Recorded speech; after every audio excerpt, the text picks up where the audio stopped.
Geoff said to us, you guys are trying to understand learning in neural networks by, you know, guessing synaptic modification rules off the top of your head and seeing if they work. There's a better way to go about this. Derive your learning rule from the goal of optimization. Don't make it up.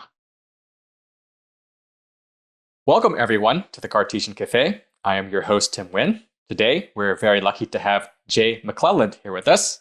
Jay is a pioneer in the field of artificial intelligence and is a cognitive psychologist at Stanford University in the psychology, linguistics, and computer science departments. Together with David Rumelhart, Jay published the two-volume work, Parallel Distributed Processing, which has led to the flourishing of the connectionist approach to understanding cognition. Welcome, Jay. How are you doing today? Great. Thank you, Tim. So I'm really looking forward to our discussion. But before we start, I thought I'd ask you a high-level question about what cognitive psychology is. You know, when I hear the word psychology, what comes to my mind is something more like clinical psychology, which is, I think, closer to the social sciences than the hard sciences like physics. But from looking at your work and also realizing that other AI pioneers like Rumelhart and Hinton have a background in psychology, that perception of psychology must be very inaccurate. Maybe can you say more about that cartoon picture and what cognitive psychology is exactly? So, psychology has always had a kind of an experimental and a clinical side. And in the middle of the 1800s, a bunch of German philosophers began to actually ask themselves questions about, how do our minds really work? People like Aristotle and Plato and, had thought about the nature of understanding and what it means to think in certain kinds of ways. And they began to try to do experiments in the 1900s and to make observations, of themselves. So William James was a professor of psychology at Harvard at the end of the 1800s, and he wrote a very important textbook that's sort of the foundation of, the experimental investigation of the nature of our mental abilities. Through the first part of the 20th century, behaviorism kind of swept away the kind of interest that those 19th century philosophers had in the nature of our internal thought processes. And we were all supposed to believe that it wasn't, kosher to think about anything other than stimuli and responses. So you might have heard of Skinner and behaviorism, which were ways of thinking about how to understand human behavior that were very prominent in the first half of the 20th century. In fact, Skinner wrote a very important body of work about the role of reinforcement, reward in guiding behavior. And this was sort of the central concept of experimental psychology in the first half of the 20th century. Around 1950, after the invention of the computer, it became possible for people to sort of push back on that and say, hey, wait a minute. There's something that's going on between the stimulus and the response. When I write a computer program, there's all this stuff happening in the computer between my typing the input and the computer producing the output. And since I wrote the program, I know exactly what that is. Maybe we could think about whatever, computer programs are running in the human mind and try to unpack that, doing experiments, observing people's behavior. So people would do things like present human subjects with sequences of letters, printed letters, one at a time. They might be B, P, T, X, M, L, J, or something like that. And then ask the subject to write down the letters that they had seen in these one at a time. And what they found was that the errors that people make were errors where they confused not the shapes of the letters with each other, but the sounds of the letters. So a P might turn out to be a B, or an M might turn out to be an N. And this suggested, that, hey, something in their head was translating the letters into their sounds and then trying to remember the sound that they had. And the sound maybe gets degraded and you lose a few of the features, but the confusions are about the sounds of the letters. So the representation must capture the auditory content of the stimulus. So that was how, something about the nature of the representation we have in our minds could be explored by doing a behavioral experiment where you simply present stimuli and observe behavioral outputs from your human subject. So the field of cognitive psychology as an experimental discipline was the study of how we can do experiments of that kind to make inferences about the mental processes that occur between the presentation of a stimulus and the occurrence of an overt response.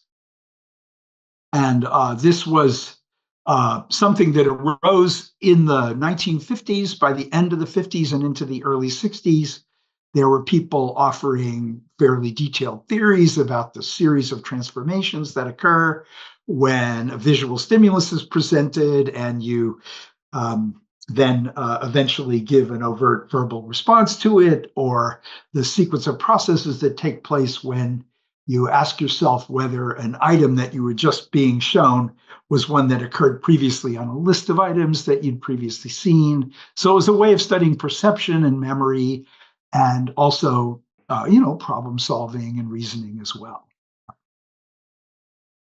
Okay, great. I think that's a great segue into kind of our topic for today, since it's very interdisciplinary.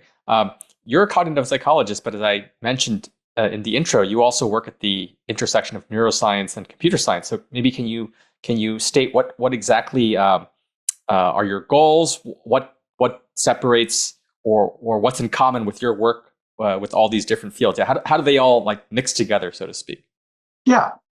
So when I was an undergraduate in the 1960s, the end of the 1960s, I went to a university where the traditions of behaviorism that I mentioned before were very strong. And I learned a lot about this way of thinking about, an animal faced with reward contingencies, like situations where one response leads to reward and another one leads to punishment, will learn to respond in ways that are effective at producing through their rewards. I was always interested in learning from that part of my undergraduate experience.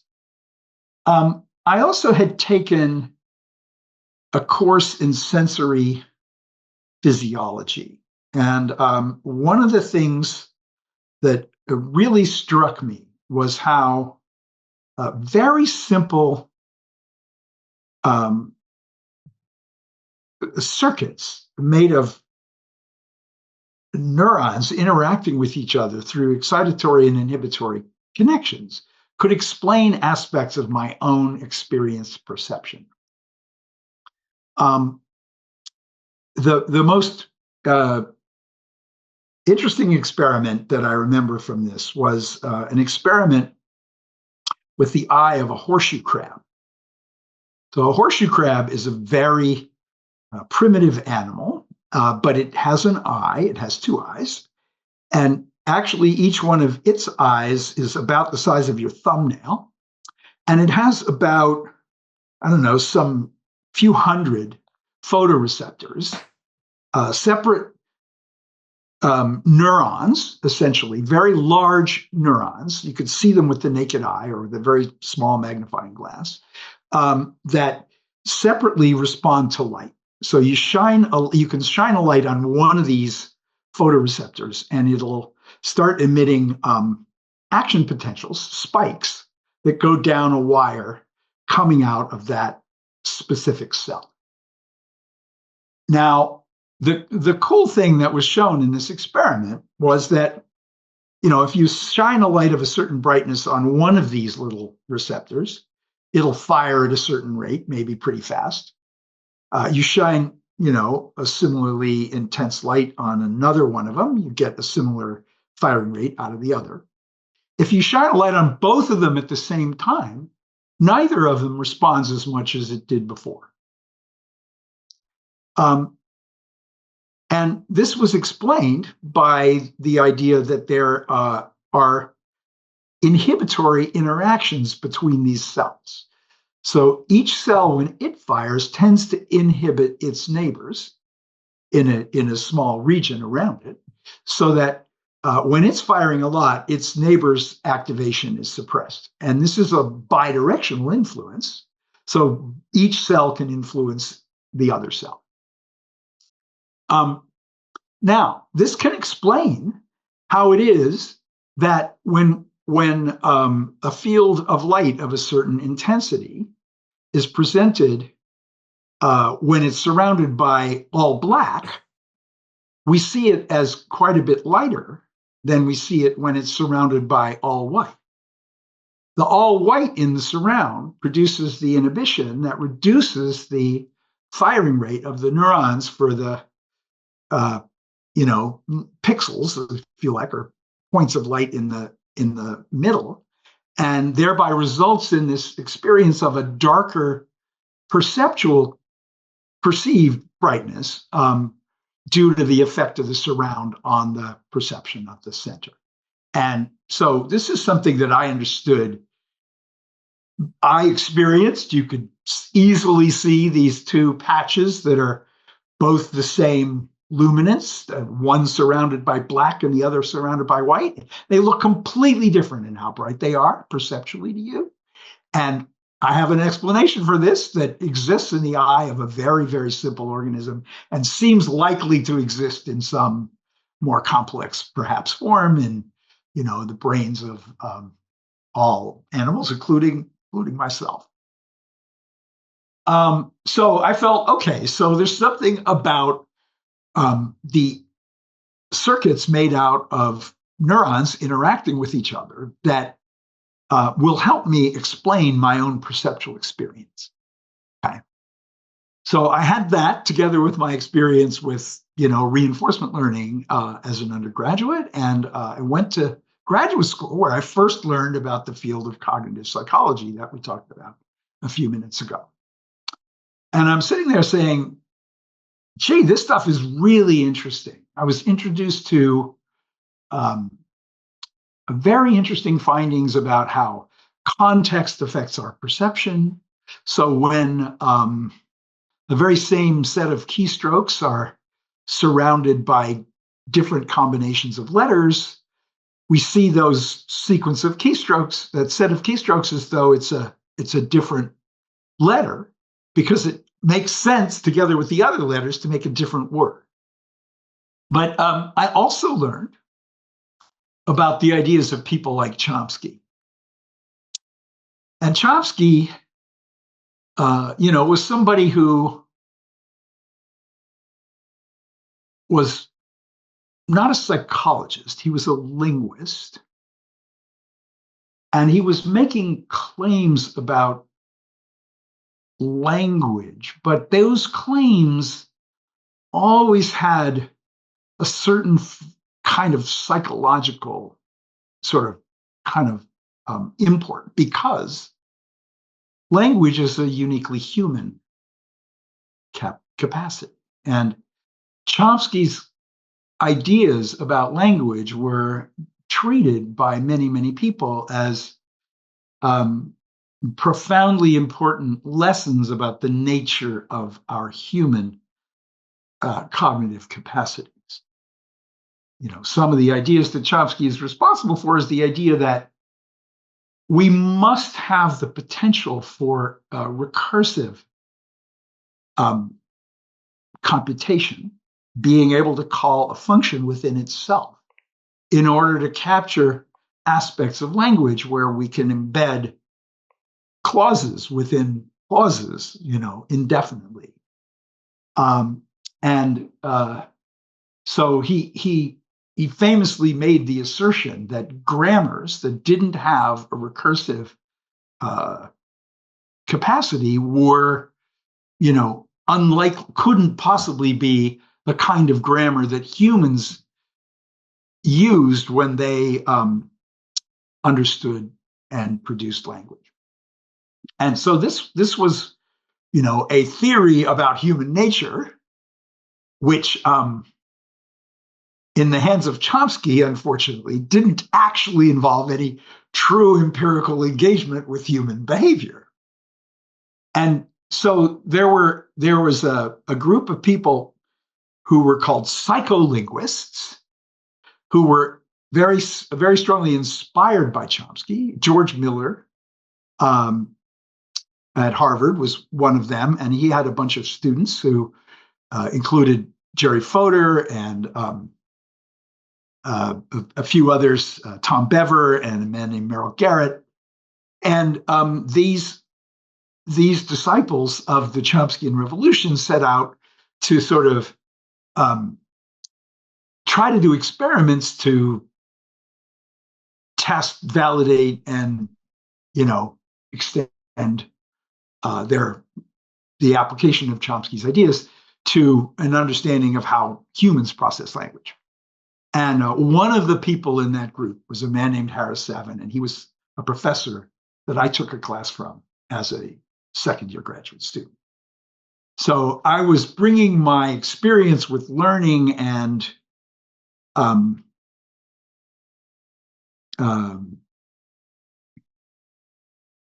neuroscience together with this presentation of these very abstract ideas about language. And in the midst of all of this, there was a book that was written by a man named Ulrich Neisser called Cognitive Psychology, which laid out the field for us, had been written just before I started graduate school. And it said that, the brain is only of peripheral interest. That was one of the key phrases in the introduction to Neisser's book. And I'm like, no, that can't be right. The brain is the substrate of the mind. And I know from my physiology class that my perceptual experience can be understood, and aspects of it could be understood in terms of these interactions between these simple neurons, with their excitatory and inhibitory interactions with each other.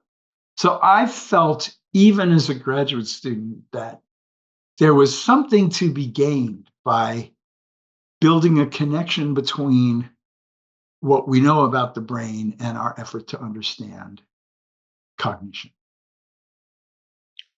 Thank you for that very thorough overview of those subjects. I think maybe now is the time to go to our whiteboard and kind of give an outline of the details we're going to go into to sort of unfurl all of that and of course, get to all the rage that's today, which is artificial brains and intelligence. So why don't we now go to the whiteboard, and I can write out what sort of we agreed upon would be a rough outline, and hopefully we'll be able to get to all these topics. But so actually the first topic we're going to talk about is what you sort of just mentioned at the very end there, which is we're talking about minds and brains. Why don't we actually give an overview of what the brain actually does, right? So the first topic we should probably talk about are the brain and its substructures and functions, right? So that's sort of just the necessary backdrop, if you will. And once we have that, we can go into different theories of computations. So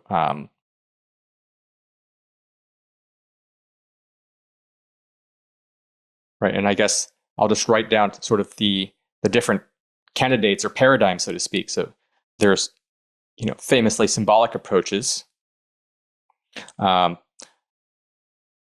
neuroscientific. There's now approaches being coming from AI and ML, and I guess the direction goes both ways. And of course, you'll tell us about your PDP approach and how that contrasts with this list that I just wrote here. And then once we talk about these different theories of computation, then we can talk about, how the brain learns, right? So different theories of learning. Mm. And I guess that's quite interesting because people in AI have a very particular algorithmic notion of learning, gradient-based learning essentially, and it'll be interesting to maybe connect those two. I guess jumping the gun a bit, ultimately the last thing in this outline is we want to compare artificial versus artificial versus biological intelligence. Mm-hmm. Yeah, cool. This is a great list of topics. Probably spend my whole life talking to you about these things. So. Oh, sure. But So cut me off if I go into too much detail. Okay, I'm going to draw you a picture of the fundamental building block of the brain. Okay? Sure. And it's called a neuron. And it has a cell body. The most predominant neurons in the cortex of the brain are called pyramidal neurons, and they have cell bodies that look a little bit like what I've just drawn here.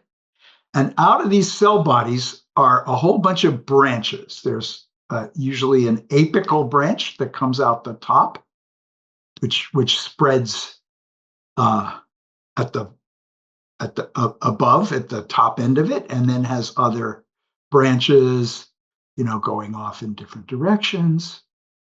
And then it has basal dendrites that come out from the cell body itself with different branches.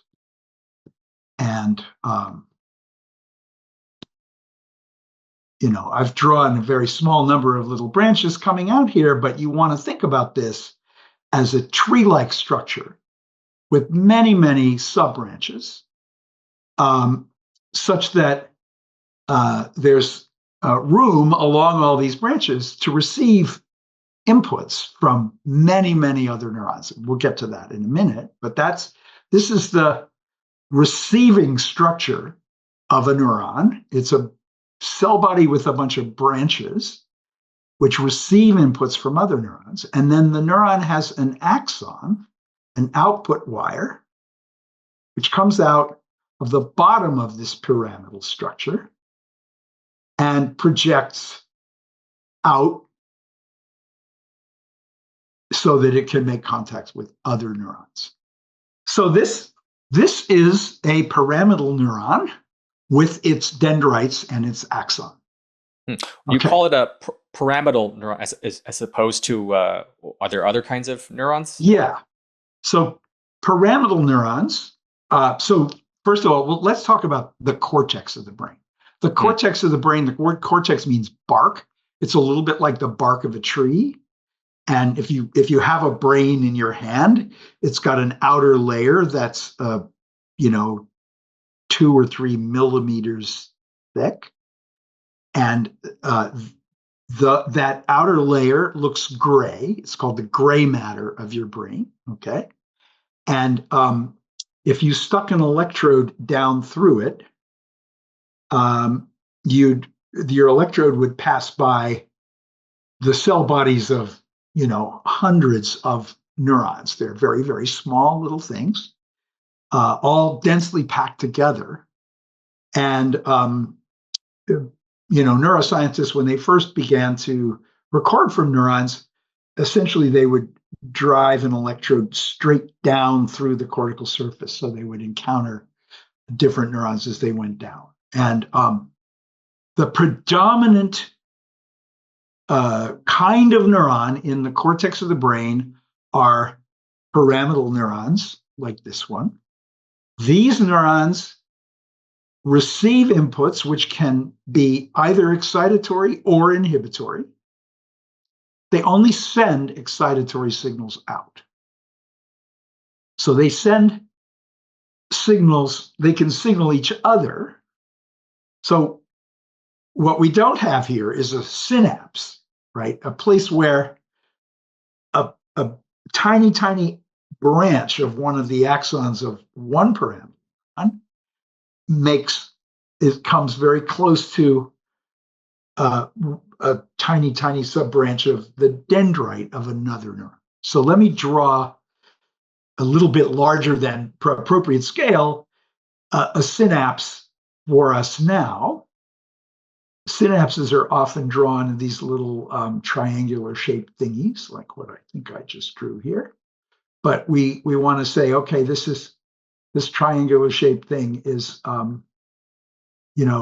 at the end of the axon coming from some neuron. Might even be the same neuron, exciting itself, but it may also be from a different neuron sending an excitatory signal. Okay, so I've drawn a synapse that you might see here. It isn't quite as close to the dendrite as I had hoped, but that's the basic idea.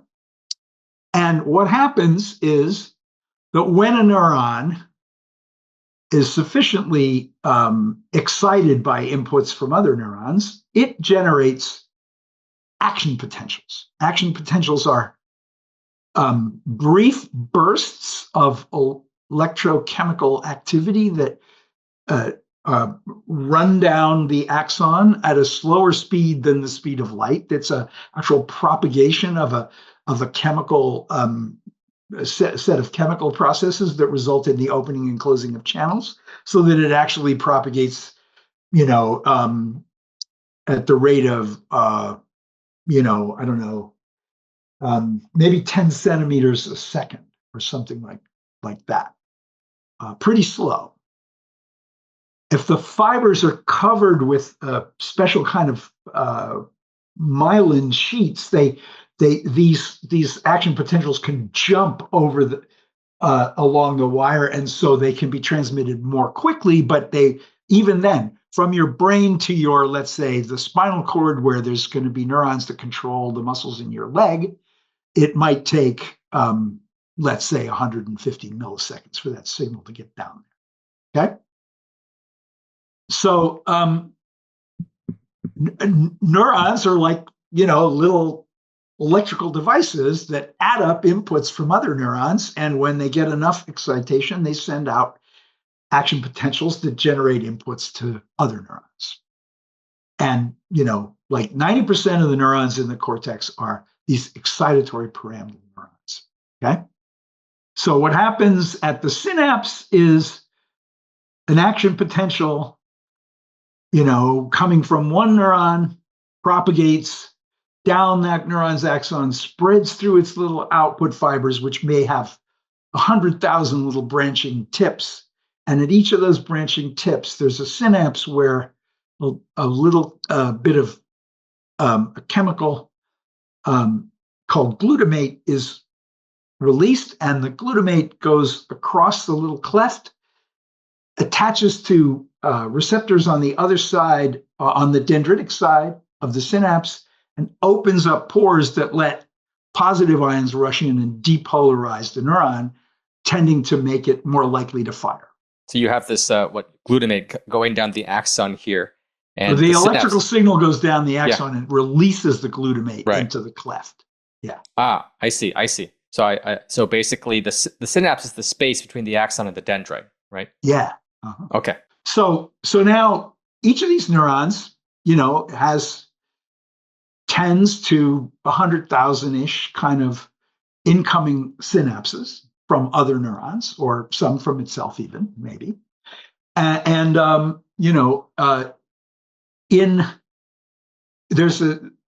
Because the processing activity inside of these cells is all local, it can be happening in parallel throughout the entire dendritic tree of this neuron, and similarly in parallel across the entire dendritic trees of all of the neurons in your brain at the same time. They're all sitting there receiving inputs from each other, sort of adding these things up, and then potentially generating their own action potentials to send other signals to each other. So it's a massively parallel and distributed processing system that involves these very simple processing units, neurons, that perform this sort of process. Now, we would be remiss to fail to mention the inhibitory interneurons, which play a role in sort of normalizing the neural activity. If it wasn't for the fact that when neurons get excited, they tended to excite these inhibitory neurons, which then feed back inhibition to the whole population, the neural activity would probably go wildly out of hand. And if you have deficits in these inhibitory interneurons, you can have, it can be very bad for your brain and for your cognitive processes. And so, what we think of the inhibitory interneurons, I tend to think of them predominantly as essentially adding up they get excited, they get inputs from all the pyramidal neurons. So in a region, an inhibitory neuron might see, 10,000 pyramidal neurons and say, oh, there's a lot of excitation here. And the inhibitory neuron itself would get excited. And then it would send inhibitory signals to all of the same neurons in this pool. So, the ones that are getting the strongest input will kind of end up suppressing the others that are getting weaker input, and it will sort of sharpen the input and make it, so that it stays bounded. So that's to me the fundamental way that I think about the circuitry of, the cortex of the brain. So the cortex of the brain, as I said, is this thin sheet. If you took the brain and flattened it, it would be, I think, on the order of a square meter in size, and it's a couple millimeters thick, and it's got at least tens of billions of neurons in it, all capable of interacting with each other. So just maybe just to summarize this point, is this an accurate cartoon of what's going on? So you have these neurons, which you can think of as some kind of many relay races happening in parallel, and the ones which send a signal are kind of basically passing the baton between neurons. There might be, as you said, thousands of or hundreds of neurons passing signals to one neuron, so that you just have this kind of 100-way relay race happening at the same time. And then every now and then you might have an inhibitory neuron which says, okay, which tells the neighboring neurons, stop passing the baton, right? Yeah, right. Okay. Yeah. So we could even think of a feed-forward architecture. It's so much easier to think of feed-forward architectures, but imagine a feed-forward neural architecture in which you just have layers of these neurons propagating activity, pyramidal neurons propagating activity to the next layer, just like in a feed-forward neural network, right, of the simplest kind. And the inhibitory interneurons would be embedded within each of these layers of these pyramidal neurons, so that as any of the pyramidal neurons get excited, the inhibitory neurons would sort of add up all that excitation, and then they would basically serve to just normalize the activity across the population. So you could think of, if this was just a feed-forward circuit, the simplest way to think of it is activity in a population of neurons being propagated to another layer of neurons and then being normalized to maintain a certain sort of, keep it in bounds and sharpen up the strongest activities and suppress the weaker ones, so that it's sort of a sparse distributed population representation. Oh, okay. I guess we'll go into this more later, but inhibitory, it sounded like a more binary on or off, but actually it can be more of a soft, regularizer. Exactly. You could think of it as doing a softmax computation. We might have to define that for some members of the audience, but others may already understand that. And basically just helping to sharpen and also bound the activation over a population. Okay, great. Okay, so we have, I guess, neurons. What's next? Are we going to discuss the higher level aggregates of them? Or we could begin to do that. So let's talk about the visual system. It's the most heavily understood system, and lots and lots of work has been done on it. And of course, it starts with our eyeball, the stimulus that is presented to us. Let's say an image on a screen activates photoreceptors. So your eye contains a very, very large number of very specific cells called photoreceptors. And there are two types of these photoreceptors. There's some that respond only to the overall amount of light, but there's others that are specifically tuned to different wavelengths of light. So there's some that are tuned to low wavelengths, bluer wavelengths. Others turn to middle wavelengths, sort of which we see as green, and others turn to higher wavelengths, which we see as red. And so those are called the cones, and the other ones are called rods. And at night, when the light is very, very low, the sensitivity of the cones is such that they don't actually participate. You only have rod vision, and the world looks kind of like black and white. But in the daytime, the cones dominate, and we see the world in full color because the cones are giving us not only how bright the stimulus is at each location, but also they're giving us RGB essentially, right? Just like the pixels in your monitor are giving you RGB. So this array of neurons in your retina, the retina of your eye, is essentially sending an image of the visual input through action potentials that travel up axons coming out of the eye to the first stage of visual processing in the brain called the lateral geniculate nucleus. And from there, they go to the visual cortex of the brain, which is at the back. And at the back of your brain, there's a map of the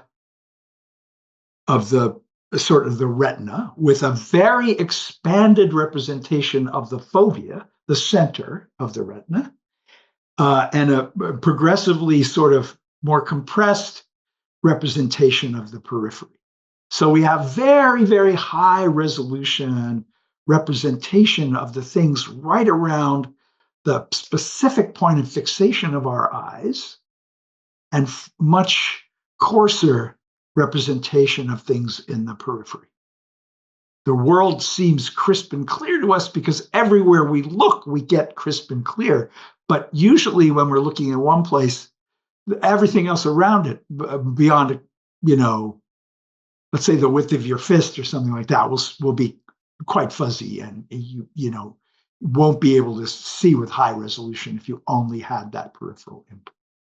Anyway, this is all laid out on a huge sheet of neurons that makes a map of visual cortex called the primary visual cortex, which is located, it's all rolled up in a little tube at the back of your brain, extending from the actual occipital pole at the very back inward towards the middle of your brain. And so if you flatten it, you get a map of visual phase. And what we've just said, about a feed-forward circuit is from the retina to the lateral geniculate. My understanding is that is almost purely feed-forward. There aren't signals going back to the retina from the lateral geniculate, but from the lateral geniculate and all further stages, the connections are actually bidirectional. So the lateral geniculate projects to the primary visual cortex, but so does the primary visual cortex project back to the lateral geniculate. So they're actually part of a bidirectional circuit rather than a simple feed-forward pipeline. That's one of the things about the actual brain that's the most neglected in most artificial neural networks. So in any case, we've gotten 2 stages into the visual system here. The visual cortex consists of a large number of other areas that have been identified by visual neuroscientists, many of which themselves have complete repetitions of a map of visual space. So the entirety of the retina is still being mapped in areas. So this primary visual cortex is often called V1. It's another area called V2, which is a bit more integrative, but still has a point-to-point map. And V3 is also still got a point-to-point map. And then you start getting areas that start specializing in particular kinds of sensory information. So there's one area where the neurons are extremely responsive to differences in color in the input, and there's other areas where the neurons respond to direction of motion across time, but are completely insensitive to things like color. And a lesion in that area that I was just mentioning, the motion sensitive area, it's called MT, will result in you having no ability to actually experience movement in stimuli. If you look at cars moving in the street, you see them frozen at a particular place on the street. And if you look back again, a third of a second later, the car will be in a different place. You don't see it moving. You just, so if you don't know that you have this problem, you might step in front of a car that looks like it's stationary, but it's actually about to run you down.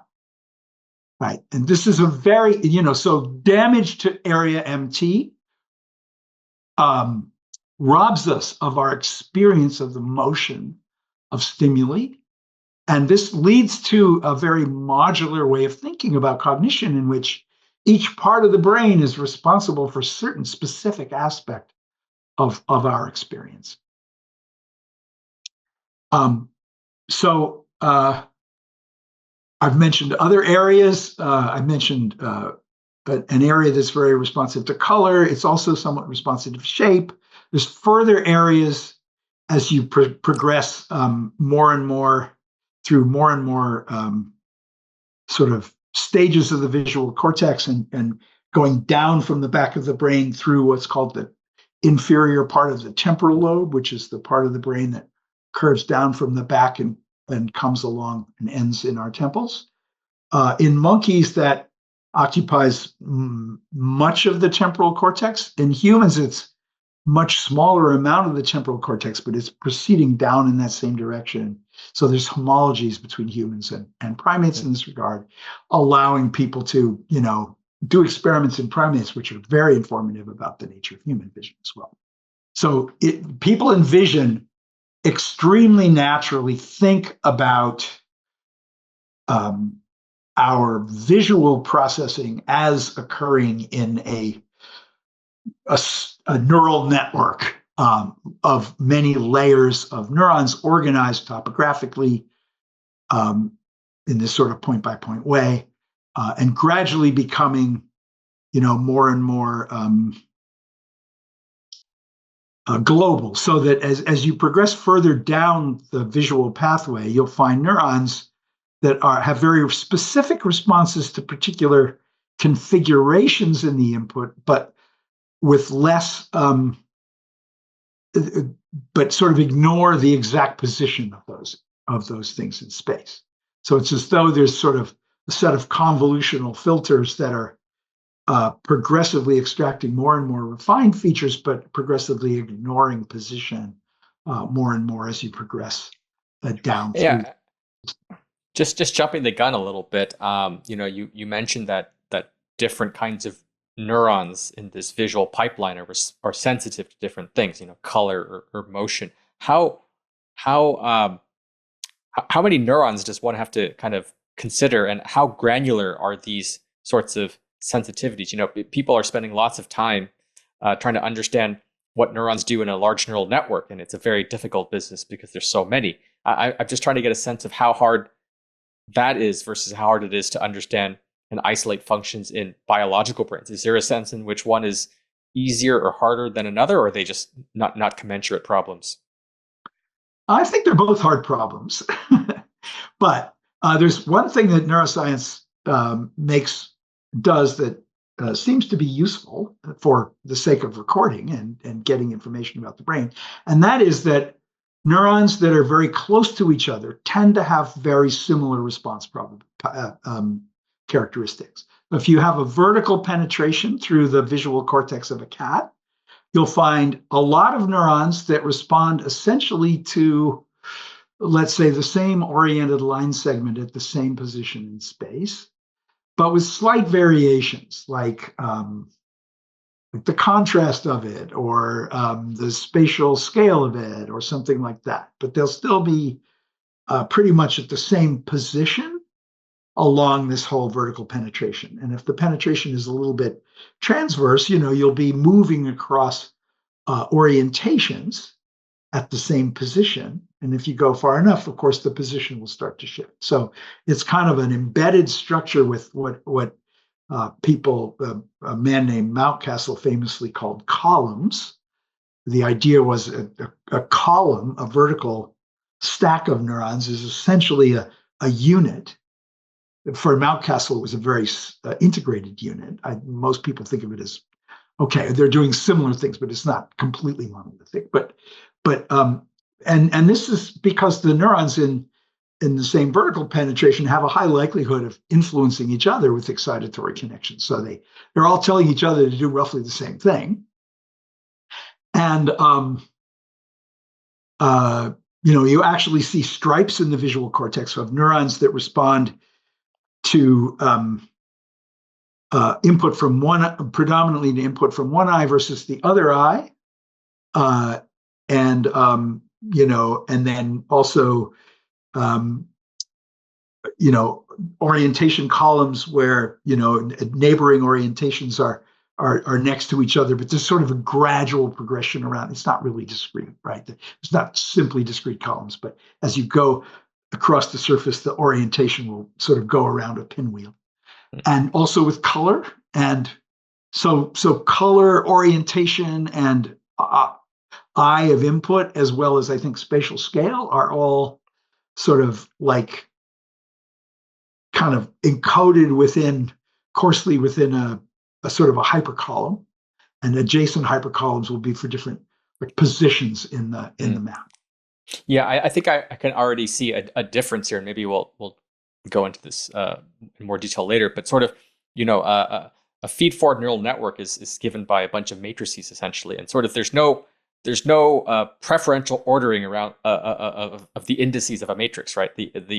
I mean, it's kind of artificial whether you enumerate your columns from 1 to 100 or reorder them. So there's no notion of distance among the columns, unlike a neural network, which seems more like a graph neural network, where you have the neurons are nodes, and then they're connected through their adjacency. And there's a notion of closeness, right? Because you have a graph embedded in space.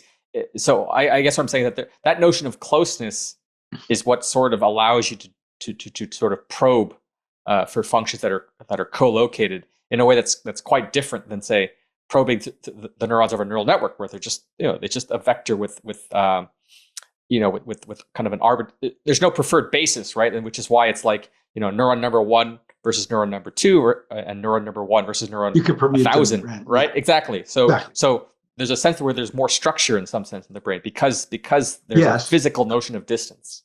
To a large extent, you're right. But note that in a convolutional neural network, this very same idea is in fact captured, right? So right. The neurons in a sheet of a convolutional neural network are looking at a specific footprint in the sheet below, and there you have essentially a column of alternative encodings of the contents of that little tiny sort of footprint, which is in the convolutional network completely shared across all the positions, because the connection weights are shared across all the positions.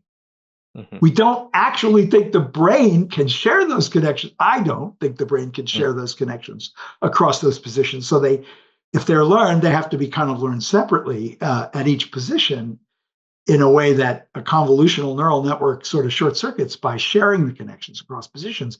But the layout of the actual influence effects of neurons in one layer to another has a similar structure to this topographic organization of the visual cortex. And that was part of the inspiration for Jan LeCun and a Japanese man who may have been the first person to propose essentially a convolutional neural network architecture as a way of thinking about the computations performed by the visual cortex. Actually, while we're on this topic, what is the So I'm thinking of the hidden layers. Those are the neurons, right? That's what we call, the individual elements of the hidden layers are called neurons. What is the role of weights when we're talking about convolution? You say you don't think the brain is doing convolution. What is the structure in the brain that corresponds to the weights and the putative convolution in the setup that we? Well, the structure in the weights are the synapses, and the synapses vary in strength. And when we talk about learning, we'll talk about synaptic modification rules, that change the strengths of synapses. Okay. So the synapses, so if we imagine that all of the neurons in a group of neurons are receiving input from neurons in a sheet below in a reasonably circumscribed region of that sheet, that topographically, small, let's say a half a degree of visual angle or something like that. All the neurons there are projecting to all these neurons.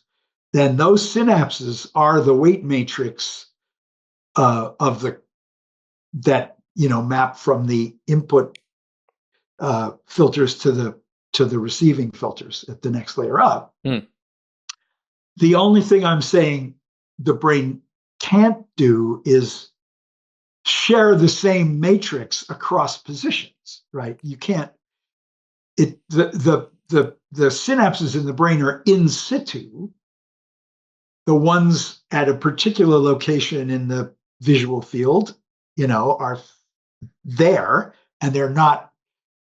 The synapses don't talk to each other. We don't think they directly talk to each other and say, "Hey, I'm the synapse from, element 3 of this of the footprint here, and I think the value should be this, and so you should take that same value." I don't think they can do that. I see that now. Instead, when we move our eyes to different positions of the visual field, the very same input falls on different parts of our retina, and maybe that's how the brain, essentially gets the same statistical information to train the connection, so they have the same values at different positions in space. Okay. Just use that baton analogy before. It would be like if you had all these different, if you think of the synapse strength as the size of the baton, it would be like some coordination where you have some coordinated way of sending similar sized batons across many different locations, and how would you orchestrate that somehow, right? Okay. Anyways, I'm just trying to visualize this. Okay, exactly. I see what you're saying. Okay, so we've talked about neurons. We've talked about sort of the visual system. It's sort of pipeline from kind of start to finish, from the eyeball to the back of the brain. Is there any structure we need to cover? Well, I think it's useful for me to now give a few more global statements about the overall organization of the brain and the other systems in the brain, and how, at least from my perspective, one thinks about these things.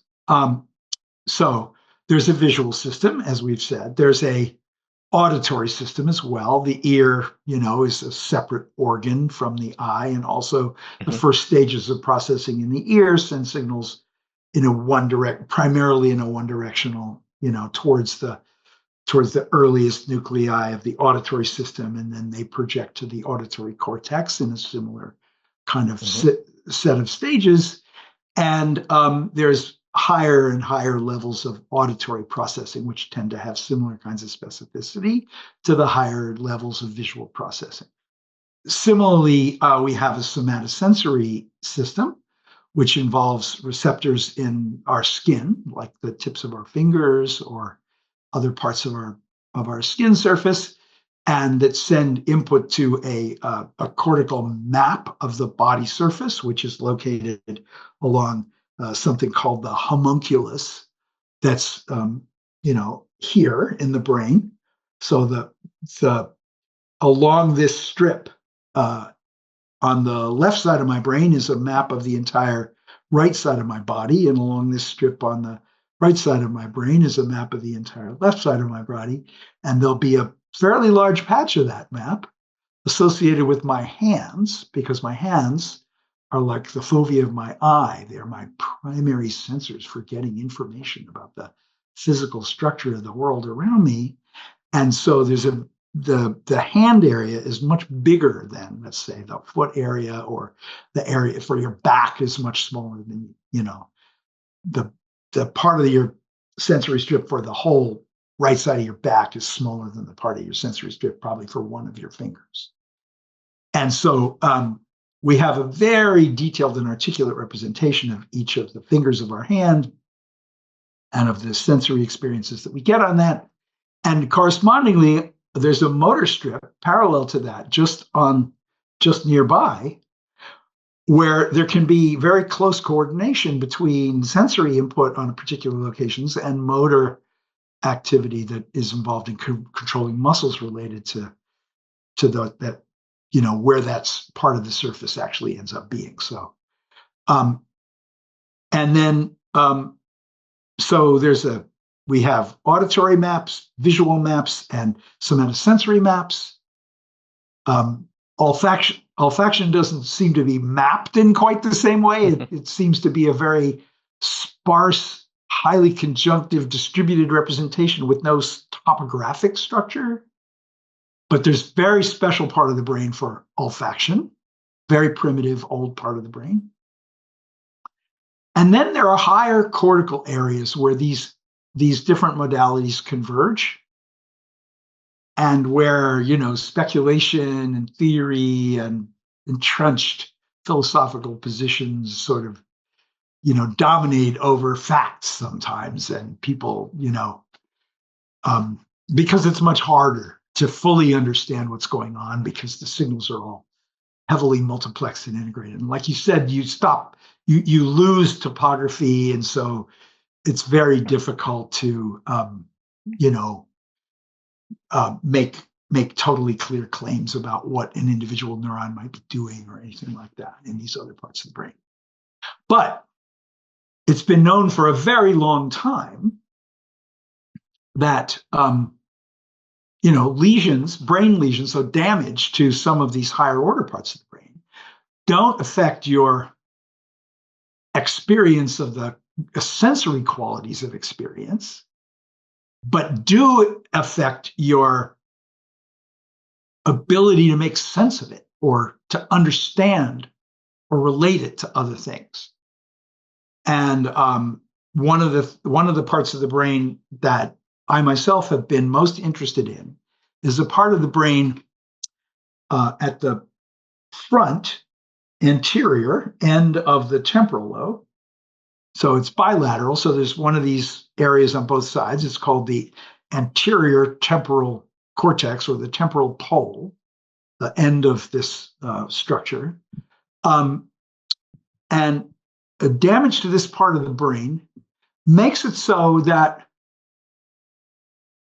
you experience, let's say, the sound of a barking dog. And you say, oh, yes, that might be a high-pitched yipping sort of sound, or that one might be a sort of a lower sort of pitched growling sound, but I don't know what that sound is, or I can't connect it with anything else. You wouldn't know that it was a dog anymore, or what kind of a dog it was anymore. And this damage to this sort of any modality, you can't go from any modality of information about something to any other modality. You can't say, oh, you can't go from the sound of the word like dog to a representation of what the dog is like, or to the name of the dog from any of its attributes. You sort of lost the connections between all these different things that are represented in more specifically in different parts of the brain. So we have a paper in which we sort of lay this out. There's a part of the brain where your affective response to a dog, maybe it's a sort of a fierce sort of growling dog, that your affective response to that might not be entirely without fear and, maybe even anger about the prospect that this dog might hurt you, and your friend shouldn't have a dog this aggressive, But if you've got semantic dementia, you'll lose the ability to make that connection. And if you damage that area, you won't care about dogs anymore. You lose the affective responses. You might still know that the dog growls and that it's a dog, but who cares anymore, right? But so each of these different parts of the brain are responsible for a different aspect of our experience. But this other part of the brain is the thing that allows us to connect those different aspects with each other. And if you lose that, you lose this sense of the meaning of things. You just experience their isolated and just, sensory properties. So I consider that to be one of the most, important parts of the brain for like who we are and how we understand and experience the world. And it exemplifies this general notion that there are, we go from more specific information to, like exactly position specific to sensory modality specific, but, not caring about the exact position in space, for example, to even more abstract, like, oh, that's what kind of thing this is and how I feel about it as we go through these different parts of the brain. And there's this bidirectional sort of hub that allows all these things to, influence activity in this hub and then send back signals to all the other parts, other modality areas, so that, the experience of the fear that you would have when hearing that growling dog is something you could have because you still have the mediation of that connection. Okay, so the general picture is of a hierarchical system that becomes more and more abstract and that involves more and more integration and interaction among the elements. And as I've tried to mention a couple times, there's actually bidirectional propagation of activation signals widely throughout the entire cortex of the brain, so that, it's been known for a long time that auditory signals can give rise to activation in visual cortex and vice versa, depending on contextual influences that make them sort of contextually predictable across different modalities. Finally, I want to mention two other important parts of the brain. There's a special part of the brain called the medial temporal lobe. If you lose that, you lose your ability to learn new things quickly, but you retain your encyclopedic knowledge of the world, your ability to read and write and know things, and all the semantics that I was telling you about that you've previously acquired, you still have. But if I had lost that part of the brain and you disappeared for 2 minutes and you came back and said, Jay, do you remember me? I'd say, oh, no. Have we been talking today? No, I wouldn't be recording anything about our immediate experience. So this is a really important part of the brain for our ability to have continuity over time within even over a period of like a minute. So that movie, you've seen the movie Memento? Memento is very, very valid and realistic about this basic aspect of what these parts of the brain that are very crucial for that. So I wanted to put that out there. And then the final thing I wanted to mention is about the systems that cognitive neuroscientists think of as allowing us to modulate our responses to stimuli in accordance with instructions and goals. So, a neural network, a feedforward neural network of the kind that we were talking about when we were talking about the visual system, you present an input to it and it propagates the signal through this and it produces its outputs, and that's that. Right? There's no control of it. There's no contextual modulation of it. It's just this thing that processes each image, IID, individually without any context.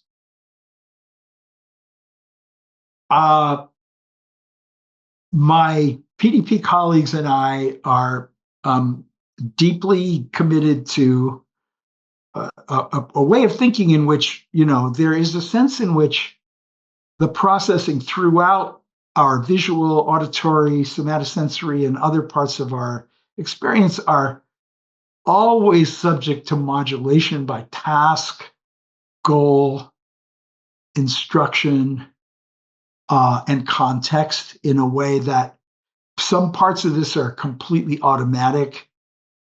So immediate auditory context is hardwired to make predictions about subsequent stimuli that you'll see and so on. But at a more global and larger contextual level, we need these systems that are maintaining representations of what our goals are and what our intentions are to allow the modulation of activity in service of those goals, so that both not only what we're doing, but what we're experiencing and what we're reading from the world is guided by our goals and intention. So, for vision, we guide the positions of our eyes according to our goals and intention. We also guide the interpretation of the visual input according to our goals and intentions. And there's a lot of work about systems that allow us to sort of take specific goals that were given as instructions or that we're motivated to pursue in service of doing well on standardized tests or gaining entrance to the most competitive universities because we passed this entrance exam, that are extremely important for allowing us to control our thought processes and our perceptual experiences in service of meeting our goals. And, these systems are usually thought of as being centered on the frontal lobes of the brain, these parts of the brain here where I'm gesturing with my hands now. Lesions in those parts of the brain make people sort of kind of disorganized and unable to pursue even the simplest of sequential plans and organize their behavior in any reasonable way.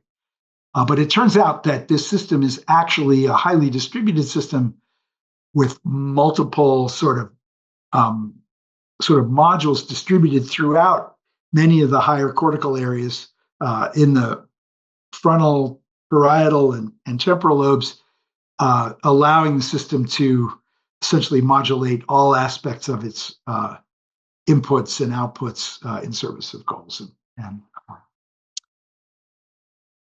So that's my overview of the brain. Mm-hmm. Is this like a higher level goal-directed thing? Is that more like a kind of like a conductor that sort of orchestrates everything towards whatever your goals are? But or is it also, in addition to that, say something that might actually affect your perception because of whatever biases you have? Like maybe you have a certain view of the world, and it might even narrow your perception because now your goal affects what you actually see, right? I'm just curious. Maybe it's both of them. I absolutely agree that it is both of those things for sure. People have dispositions that make it so that they have different attitudes towards their own cognitive abilities, and my own personal preferred disposition is one of sort of doubt and skepticism, so that I'm always trying to say to myself, let us not let whatever biases or prior beliefs we have overwhelm our interpretation, but let us actually modulate our behavior so as to try to optimize the extent to which we're seeing what's really there. You could consider this to be but it's something that I think our goal-directed selves can promote, right? And not just, always seeing things the way we want to, but realizing that ultimately it's better to see them the way they really are. I think that, in literature and, historical parts of the Bible where people are talking about, the wise soldiers and the impulsive soldiers, they're trying to say, okay, which of these potential soldiers am I going to have in my army? Solomon takes the ones that look around first and then scoop some water out of the stream and keep looking while they're drinking water. Whereas, he ignores the guys who just stick their head in the water and suck, right? Because they're the ones who are careful and cautious and always sort of monitoring for reality are much better soldiers than the ones who just do what they're told, right? And I just wonder. act. Just while we're lingering on this, this is of course a whole conversation, or maybe it's a field of I don't know, like cognitive morality or something. But I just couldn't help think, like, maybe some people are, I don't know, more open-minded, more wise, more able to have their views subject to change, and some people are the opposite. And I wonder to what extent there might be like a neurological basis of like of these sorts of things. I mean, that might be a very contentious topic that could go down the wrong hole very quickly. My hopeful attitude towards that is that those kinds of things are heavily subject to experience and contextual modulation and practice and belief and the way in which we're inculcated. And so I feel like, this might be even more controversial, but there are some traditions that inculcate oppositional approaches more than more flexible, mutual sort of contextualized approaches. And my goal, as in terms of like these kinds of like moral and I guess I think ultimately see them as social issues, is to promote the kind of like, let's try to understand that we're all a creature of our own different cultural backgrounds and experiences. And that means that we could change that because we could shape our experiences and become, alter the way that we are, but also that we can think about how we should provide context for our children and for each other. It brings out their best nature and allows them to contextualize their thought processes in more pro-social ways.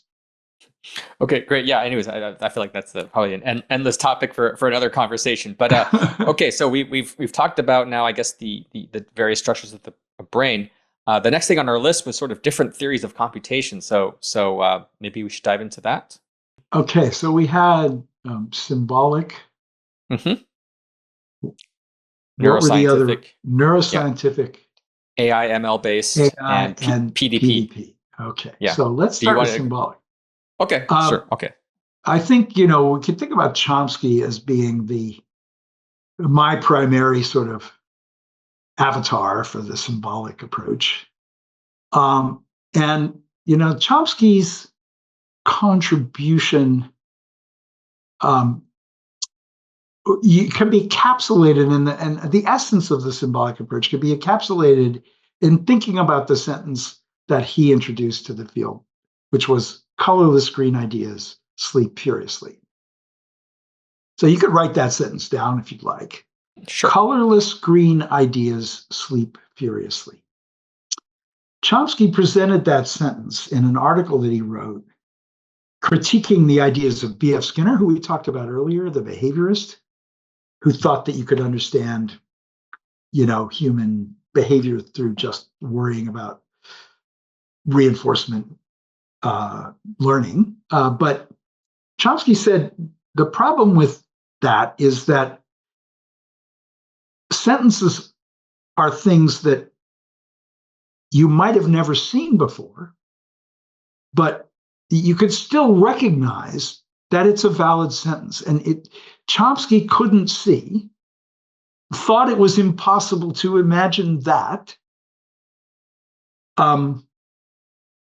there would somehow be a way of appreciating that this was had the essential structure of a sentence without using a set of what I'm going to call symbolic rules. Okay, so my way of thinking about a symbolic rule is that it's a rule that characterizes patterns among entities that have been placed into categories.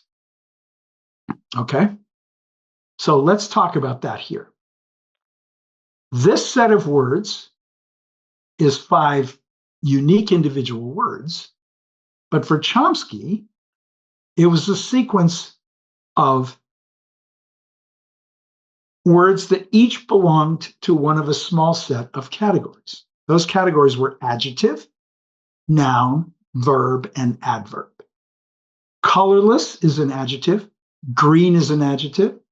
Ideas is a noun. Sleep is a verb. And furiously is an adverb. Now, Chomsky's theory says that a sentence consists of a subject-noun phrase and a predicate-verb phrase. A subject-noun phrase can consist of an optional determiner, a word like the or a, some number of adjectives, and a noun.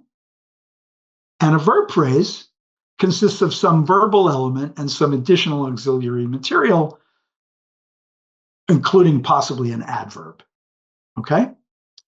So we could write a rule that says a sentence, S, can be composed of a noun phrase and a verb phrase. And a noun phrase consists of an optional determiner, a sequence of adjectives, and a noun. And a verb phrase can consist of a verb followed by an optional adverb. So I assume the first three words here are the noun phrase and the last two are the verb phrase? Right. So colorless green ideas sleep furiously has a noun phrase, colorless green ideas, and a verb phrase sleep furiously, consisting of a verb and an adverb. And the noun phrase consists of two adjectives and a noun.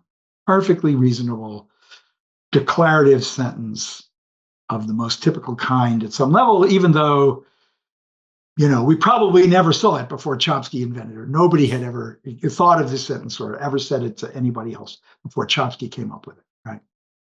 And his argument was, that's why I'm paraphrasing Chomsky's argument, rather than there cannot be a system. I don't see how there could be a system, says Chomsky, that could learn from experience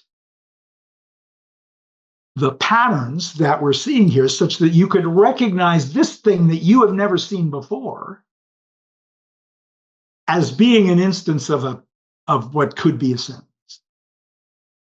He couldn't see how that could happen by learning. Now, why couldn't he see how that could happen by learning? I think that people's learning theories at the time were very, very primitive, and they thought they involved learning associations between specific things, like specific words, and that the idea that you could latently discover these categories of things was not something that he could imagine. I don't believe he still is capable of imagining it, since he keeps saying things like this. But you can characterize, and Chomsky was right in saying we can characterize what people think are sentences by writing this set of very abstract rules. A sentence consists of a noun phrase plus a verb phrase, and a noun phrase has a certain specific structure, which is defined in terms of the categories that the elements belong to, determiners, adjectives, and nouns, and verb phrases similarly by the categories that the words belong to, verbs and adverbs. So what's the learning difficulty that Chomsky is stating? I mean, I can learn words, I can learn rules, I can learn rules about words. What's the you could teach me the difficulty? rule. You could teach me the rule. You could tell me, Jay, sentences consist of noun phrase plus verb phrase. Nobody thinks that children actually learn languages like that, right? They think that children learn languages by listening to sentences. That the idea was in Chomsky's work and people are going to get mad at me because I'm oversimplifying a little bit here, but there was this idea that the way language is presented to children is as a set of sentences that are legal sentences in the language. And the child just gets legal sentences in the language. They hear people utter sentences that are legal sentences. And it's from this corpus of sequences of words that they must extract the rules of grammar for themselves. So they're not taught the rules explicitly. They somehow extract them for themselves from from listening to sentences, and Chomsky's argument was this is hard, and other people's argument was this is hard because for any given finite corpus of sentences, the set of possible rules that could characterize them is indeterminate. So if you're going to represent the set of sentences in terms of a succinct set of rules, you need some constraints on what that set of rules might be in order to constrain the process. And when you say indeterminate, can you say a little bit more? I mean, I guess that sounds plausible, but like what? It's just that there are. You should have an interview with Chomsky to get more detail on his views of this matter. Okay. But the idea is that the rules could be endlessly specific. They could characterize the specific sequences of words, or they could involve various kinds of categories that we would invent. I see. And what Chomsky thought the goal of grammar of a linguist was, and what linguists many times still think their goal is, which has validity in some ways, is to sort of point out that certain things are legal sentences, but certain other ones aren't. And then what could be the rules that would make it so that that isn't a legal sentence? And there was a very interesting, complex set of ideas that Chomsky introduced using a concept called subjacency, which is a highly structure-dependent concept involving, relationships between parts of sentences in one part of a structure and other parts in other parts of a structure, and arguing that, there must be this sort of principle of subjacency is a purely grammatical principle that underlies, that is built into what Chomsky called universal grammar, which is, the basic set of categories and relations that all languages must adhere to in order to be languages and therefore be learnable by the human who has the rules of universal grammar as an innate endowment that allows them to then learn language. Okay, so this is an edifice of ideas around rules that characterize structured relationships among categorized entities. When I say categorized, I mean grammatically categorized, like noun, verb, adjective, adverb. And the rules of grammar are just about those categories and no other ones. And that's why this is a sentence, because it, according to Chomsky, it was meaningless, but it's still grammatical. Mm-hmm. Now, the pushback on that has been fierce. Many people think this is a perfectly meaningful sentence, which, sort of you think of a little bit metaphorically, perhaps. Colorless and green might be weak and naive ideas. They, in my sleep, they kind of, interact with each other in ways that make me feel uncomfortable and, as though they're kind of like furiously combating with each other. Just like the ideas of universal grammar, which I might think of as colorless and green, coming from somebody working at the earliest days of linguistics. Not the very earliest. Linguistics had existed for a while, but the earliest days of an attempt to really formalize linguistics as a formal discipline. So I guess I see. So what's the claim here? The claim is that language has these rules, implicit or explicit. Somehow we learn them. What does this say about the brain? Or is this a claim about the brain, or about our culture, or what is this a claim about? Chomsky made very strong claims about a lot of things. And, again, you might want to interview Chomsky someday and see what he has to say. He's getting older, so you probably want to get to that sooner rather than later. But, Chomsky's view, and Jerry Fodor, as sort of a disciple of some aspects of Chomsky's view, promulgated ideas of this kind as well. According to the Chomskyan way of thinking, universal grammar is somehow built into a module in the brain, which is specifically concerned with the grammatical structure of sentences. Sentences are sequences of discrete symbolic items that belong to a small number of grammatical categories. Okay? And so noun, verb, adjective, adjective, noun, verb, adverb, this is a sentence because those words are each members of those categories. And, then there's a rule that describes how they fit together to make a sentence at a higher level of description. The fundamental, a set of proto-rules subject to parameter setting by the features of individual languages were thought in this view to be an innate endowment of every human mind. So in French, we put adjectives, some of the adjectives on the other side of the nouns. So there's certain word order reversals that are tolerated, but French has noun phrases just like English does, Sure. So the idea is that noun phrases are universal and verb phrases are universal and verbs and nouns and adjectives and adverbs are universal, but there's certain things about their ordering within units that are less pinned down, and those are parameters. So what we learn from exposure to the language is how to set the parameters for our particular language. And then, of course, each individual word is an arbitrary sequence of phonemes that has to be assigned to a meaning. Where do those meanings come from? That was a very important and difficult problem for this approach.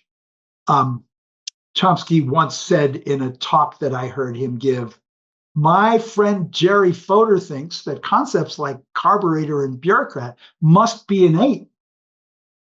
And all we're doing when we learn is to figure out which sequence of sounds corresponds to each of those innate concepts. And that's when I sort of, at least psychologically, left the room, right? Because I can't imagine that, evolution could have prepared us for carburetors and bureaucrats. Fair enough. But that was the point they were trying to make. That was the way they saw it, So to summarize, it seems the argument is, okay, language has a certain structure, symbolic structure or template structure, and our minds have to have sort of similar structures in order to learn that or capture that. Essentially, That's what it is, right? Okay, yeah. I see.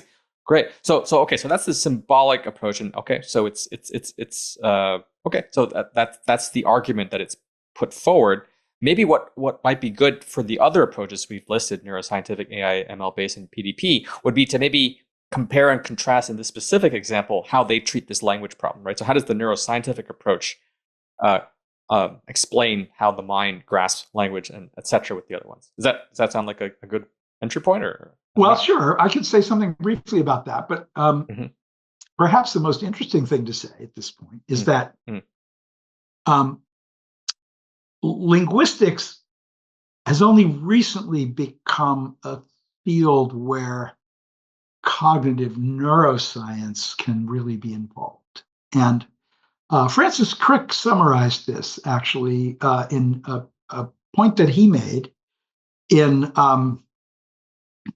a chapter that he wrote for the PDP books. In his chapter, he described the visual system, and some of what I said to you before was partly sort of built off of my sort of going through some of what Francis said about the visual system in his article about this that appeared in the PDP books. And then he had a line somewhere in the article where he said, well, so, one question that people often ask me is, why are you only studying the visual system? Why are you only telling us about that? Because language, for example, is a very important part of our cognitive abilities. And his response to this was that vision could be a topic of scientific investigation because we had an animal model for it in which we could do invasive investigations to understand its underlying physiology. The problem with language was that there was no animal model because it's only the human that has language. And since it's unethical to stick electrodes in human brains and do that kind of very invasive, replicable research that you can do in monkeys, the study of linguistics will always remain in the cloud cuckoo land that's only to be found in departments of psychology and linguistics. And that was a sentence that he actually wrote in the first draft of this chapter of the PDP books. So there's a way of thinking about neuroscience. I'm caricaturing it, of course, but Francis is, to me, kind of an epitome of neuroscience, the way Chomsky is an epitome of a certain, at least, there are varieties of symbolic approaches in Chomsky. Some people soften some of Chomsky's ideas, right? I should be clear about that. But Crick was this kind of bottom-up neuroscientist who had this attitude that we really shouldn't be speculating about things that we can't actually measure and observe at the granularity of the claims that we're making. So if you want to claim that neurons are involved, you've got to record from the damn neurons. And he didn't like most of our PDP models because we didn't worry too much about enough about the details of them. We'll talk about that again when we get to learning. But he also felt like, language, yes, it might be a very important subject, but you can't do real science about it. You can only speculate. And that's what he meant by this cloud cuckoo land phrase, right? So his attitude towards Chomsky was that he was speculating wildly, which I happen to agree with. So I don't disagree with that. But I do, as a cognitive psychologist, I always felt like, wait a minute, we can do experiments that tell us something just looking at behavior. And as time has gone on, there has become more and more of an opportunity to do research that allows us to explore aspects of brain activity related to the processing of language. But I will say, because we're trying to maybe keep this a little bit brief and get through all these different approaches, that neuroscience is often characterized by a somewhat more bottom-up, let's only kind of conclude based on the specifics that we can observe, and some skepticism, a lot of skepticism towards artificial neural networks, in part because they often do not adhere in detail to things about the organization of the brain. Like I, for example, think of a softmax as being a function that implements the influence of lateral inhibition, and I use it readily in my models, but many neuroscientists want to see me actually implement something closer to the level of the actual population of inhibitory inner neurons, updating their activations and properly modulating the activity of the circuit in ways that actually represent what is closer to what's really going on in the actual brain. And it's the question about, what level of abstraction you're using and how much of the brain do you adhere to.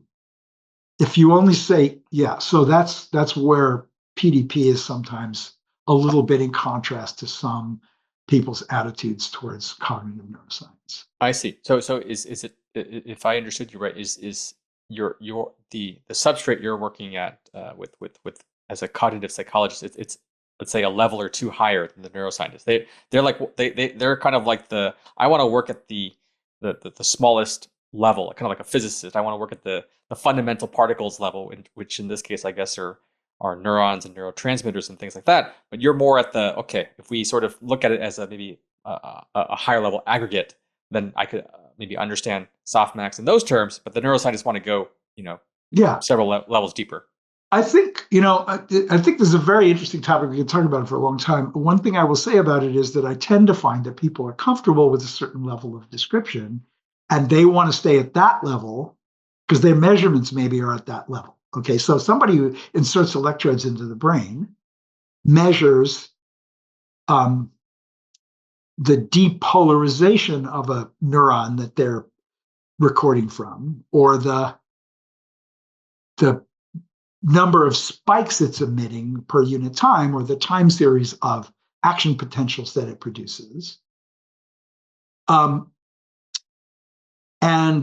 they want to kind of stay at that level of description. They don't really want to go down to worrying about the individual electrons that are involved in the bonding that occurs when the channels open and all that kind of stuff. That's below the level they want to go to. But there are people in neuroscience who think that that's the only level that you should be working at too. So in the National Academy of Sciences, there's a division called biological sciences. And within that division, there are two sections, one of them called systems neuroscience, which is more concerned with neurons and their interactions through action potentials, and the larger integrative structure of the brain and how it gives rise to neural activity that underlies behavior. And then there's the sort of cellular and molecular section where people worry about the molecules and the specific properties of the cells and the ion channels and so on. And there's room for very good science at both of those levels of description. I am not a critic of that work. I am a consumer of it. I take inspiration from it, and I think it's important. But I work at a higher level of abstraction than that myself, and that's why I ended up staying in the section of the National Academy dedicated to psychology and cognitive science, and not joining the systems neuroscience section.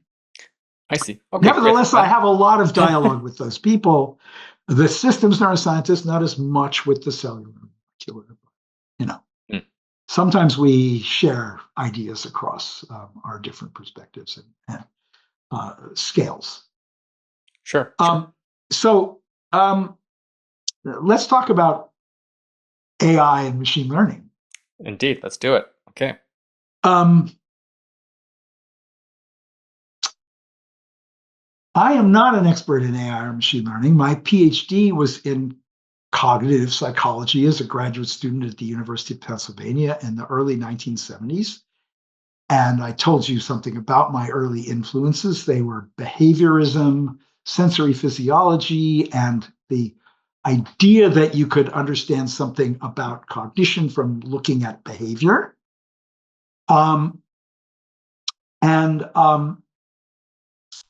I personally first heard about any kind of artificial intelligence research when I heard a talk as a PhD student by a man whose name was Eric Wanner, who was describing augmented transition network models that he was using to explain why human beings had difficulty processing certain kinds of sentences.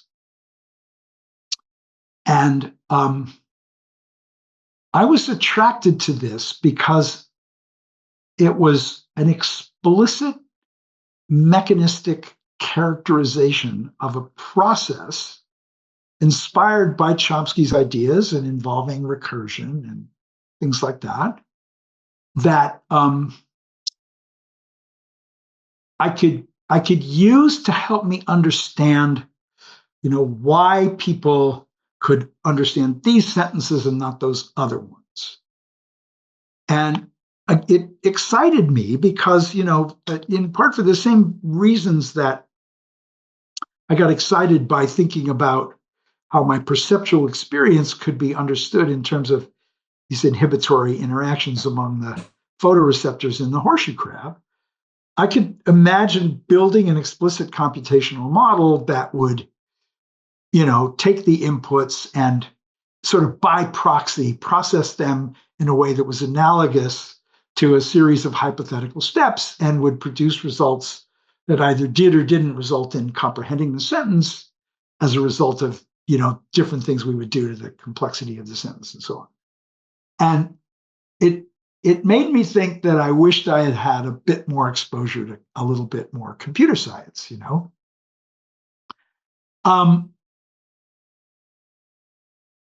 The next thing that happened in my own experience was that coming out of graduate school, I wrote a paper about my ideas about how context influenced perception, but it was all written in sentences made up of words and stating things that I believed. And I submitted it to the premier journal of the field of psychology, and the editors said, "This sounds interesting, McClelland, but we can't tell if the claims that you're making follow, if the things that you think follow are actually following from your premises. You don't have a model of this. You can't show me that what you're claiming will follow from what you say the premises are." It wasn't a mathematical theory that would derive it directly. And so I needed a model, they told me. I needed to build a computer simulation. Just at that moment, I went and heard a man who was an engineer describe his early neural network model of perception. Now, he was trained in, the mathematical subjects that you need to learn about as an electrical engineer, including linear algebra and differential equations. And he wrote down little Fortran programs that involved vectors of activation values and matrices of synaptic connection weight values, such that when you presented the vector and multiplied it times the matrix, you got another vector out the other side. And he showed that if you stored the outer product of two vectors in the cells of this matrix, and then you presented one of the vectors on the input and you multiplied it times the rows in the matrix and got back out the resulting outputs, you recovered the other vector on the output that you had stored in this outer product in the matrix. And that if all the input vectors to the matrix were orthogonal to each other, then all the outputs would be separate and you could store multiple vectors in the same matrix. This was a complete revelation to me. It was the first time I'd heard anything about linear algebra or differential equations. His model actually updated the states of these things continuously with the differential equation, as opposed to just setting them in one step. And so I decided I needed to go on sabbatical and learn linear algebra and differential equations so I could make my ideas concrete and explicit and build models of the cognitive processes that I wanted to build and then publish my paper in the Psychological Review.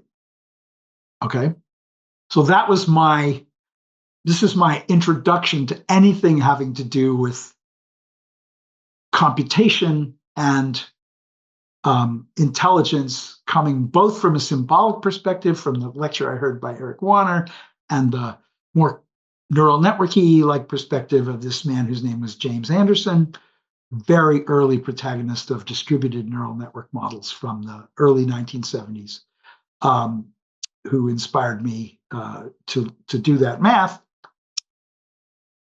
But I didn't know anything about computer science. And so some years later, I decided I needed to learn something about it. So I did end up taking a couple courses in AI in the early days when I was a visitor at MIT in the early 1980s. But I am not someone who necessarily ought to be reached out to for a perspective on, what it means to be an AI researcher or an artificial intelligence researcher, except for the fact that I've now hung around with quite a few of them, such as yourself and others, in my part-time capacity at DeepMind in particular. So the next thing that happened was that Geoff Hinton joined the research group at UCSD. And I would say that Geoff brought a computational perspective. Let me characterize it as follows. You have a target that you're trying to optimize something to achieve. And maybe it's, for example, classification of a digit, or maybe it's correctly responding with the meaning of a word given some input about the word, like maybe who knows. How are you going to, the question you can ask as an engineer or a computer scientist is, how am I going to optimize my system in order to successfully map from the inputs that I have to the output that I desire? And Hinton gave a little talk to us in the PDP group. This was a group of people who got together in the first 6 months of 1982 at UCSD. Rumelhart and me and Geoff and a couple of other people. Francis Crick was there. Paul Smolensky is another relatively well-known figure who was part of that group. And Geoff said to us, you guys are trying to understand learning in neural networks by, guessing synaptic modification rules off the top of your head and seeing if they work. There's a better way to go about this. And that would be to try to figure out how you could modify the synapses in order to make it so that your function would be correctly calculated. Those aren't the exact words that he used, but, like derive your learning rule from the goal of optimization. Don't make it up off the top of your head. That was the essential message of Hinton's presentation. Rumelhart listened to him and he said, all right, that's a good way of thinking about this. I mean, this is my personal sort of sense of what happened. And Rumelhart went off and said, okay, well, how can I figure out how to optimize the connection weights in a neural network so as to allow them to, correctly perform the function I want to teach them to. And so I think that conversation was a seminal conversation in bringing us, as Dave was a mathematical psychologist and also very skilled computer programmer, computer scientist, into a perspective on, what an engineer, if we consider computer science to be a branch of engineering, might do. Let's find a way of optimizing to get this to work. So, and it reminded me of Anderson in some ways as well, the guy I mentioned earlier. So, of course, an engineer is working with hardware and maybe software tools that allow them to manipulate that hardware in service of a goal. And so, they can figure out what the right optimizations are to perform given the characteristics of their hardware and so on. And another thing I think about AI and machine learning and computer science in general is that relative at least to linguistics. It's a field where results actually count. So if you get a better result than somebody else, that's worth something, and everybody else has to figure out what you did. And if you've got the best result in town, then maybe that is a better approach than what people were doing before, right? So I think that it makes AI an ultimately results-driven, pragmatic discipline in a way that philosophy and linguistics might not necessarily have to be. And so it makes it so that at the end of the day, philosophical debate is set aside in favor of results, right? So I think that that's a very important part of that. But also, as we probably both realize, an engineer can have a certain kind of hardware substrate at their disposal and not worry about whether it has anything to do with the brain when they're trying to solve a computational problem, like building a neural network that classifies images of cats, or that predicts the next word in a text corpus, or that gives correct answers to math problems. They're not trying to simulate the human mind. They're just trying to get the computer to give the right answer to the question. So, somebody like me who comes to these questions interested in capturing the human solution, often finds that some of the things that people in computer science are doing sort of lie outside of the scope of what I could imagine would be possible in the human brain. But nevertheless, I've learned a hell of a lot by hanging around people who have thought about these things and derived, as a result of thinking in these ways, have discovered like algorithms and architectures for neural networks that turn out to be incredibly powerful in capturing things that we imagined we wanted to capture with our little neural network models back when Dave and I started working on these things together in the mid-70s. I think Geoff Hinton, for example, was interested in AI because he wanted to understand the brain, and he was going to build AI models to see how the brain would work. Well, I think that's great, Tim. But I think that Geoff Hinton's goal, that may have been Geoff Hinton's goal. That may have been why he was an AI researcher. But it isn't why most people are AI researchers, I don't think. Fair enough. Yeah, that's true. For example, you yourself. I agree. Yeah. We're not interested in understanding the brain. Demis Hassabis may have been interested in understanding the brain. But I think my view of Demis is he certainly now is, interested in building the best artificial systems he can build without regard to the capabilities of the human brain. And that is what AI is. AI doesn't care about the human brain. AI cares about achieving the computational outcome. Hinton may well still care more about the brain than about that. I don't think Jan LeCun ever cared more about the brain than about those computational outcomes. I'm not sure about Yoshua Bengio.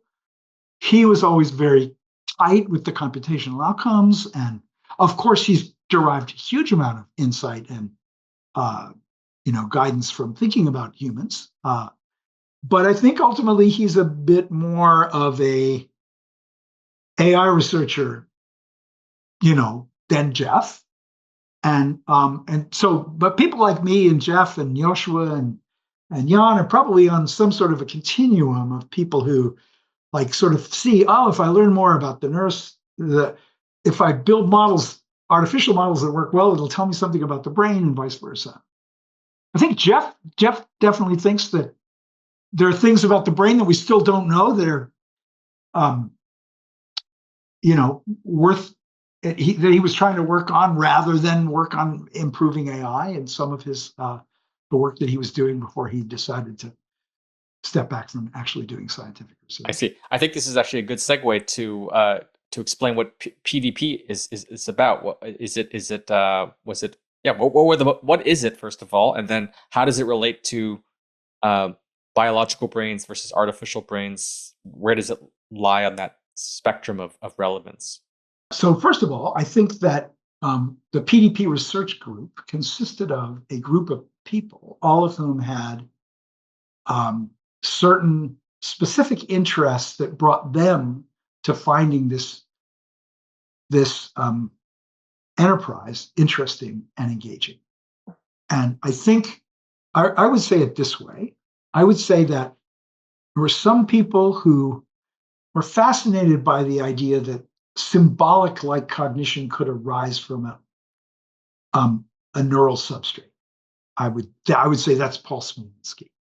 There were others who had been spending their whole careers focusing on, receptor molecules in certain kinds of synapses and certain kinds of neurons and a certain kind of structure of a cat's brain, and wanted to get out of that little box and look at the more global implications of it. There were others who, like Francis Crick, sort of felt like, well, we know so much about the visual system. Why can't we go ahead and build a system that can see, and seemed reasonable to him that computation would be a way of progressing from the facts that we had about the visual system towards a system that could actually, see. And at the time, in the early 1980s, when we were having these conversations, there weren't that many good systems that could see at all, right? They were trash. They were really not very good. And then there was Geoff, who, as you said, was interested in using ideas from computer science and artificial and engineering and theory of optimization and so on to help him build models that captured how the brain actually worked. And then there were psychologists like Rumelhart and me, whose interest was in understanding why humans were so good at certain kinds of things. And I will say, in my case, why they're not necessarily so good at other things. So Rumelhart was very focused on how is it that we are able to use all different kinds of contextual information simultaneously to help us interpret the meaning of a sentence. He wrote a paper that was very inspiring to me in the mid-1970s that appeared in a cognitive psychology conference about this question. It was called Towards an Interactive Model of Reading. It was about how we can look at, written or printed text and come away with a sense of meaning and understanding.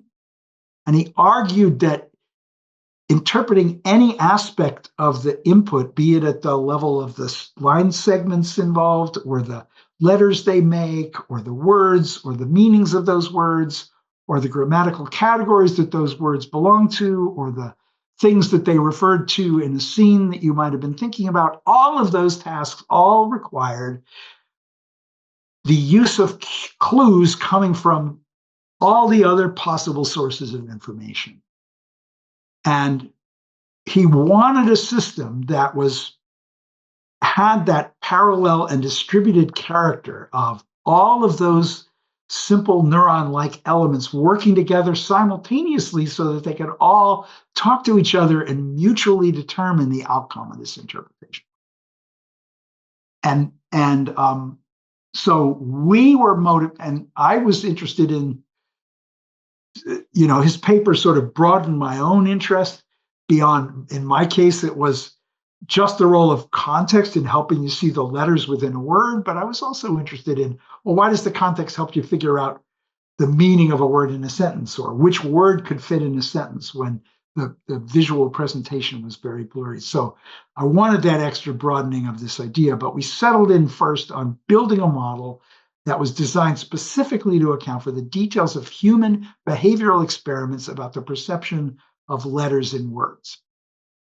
And that was the foundation we sprung off of. We published two papers that appeared in 81 and 82, by the time they appeared, they were a year and a half old, and we were beginning to think about other things, and that's when the PDP group was formed.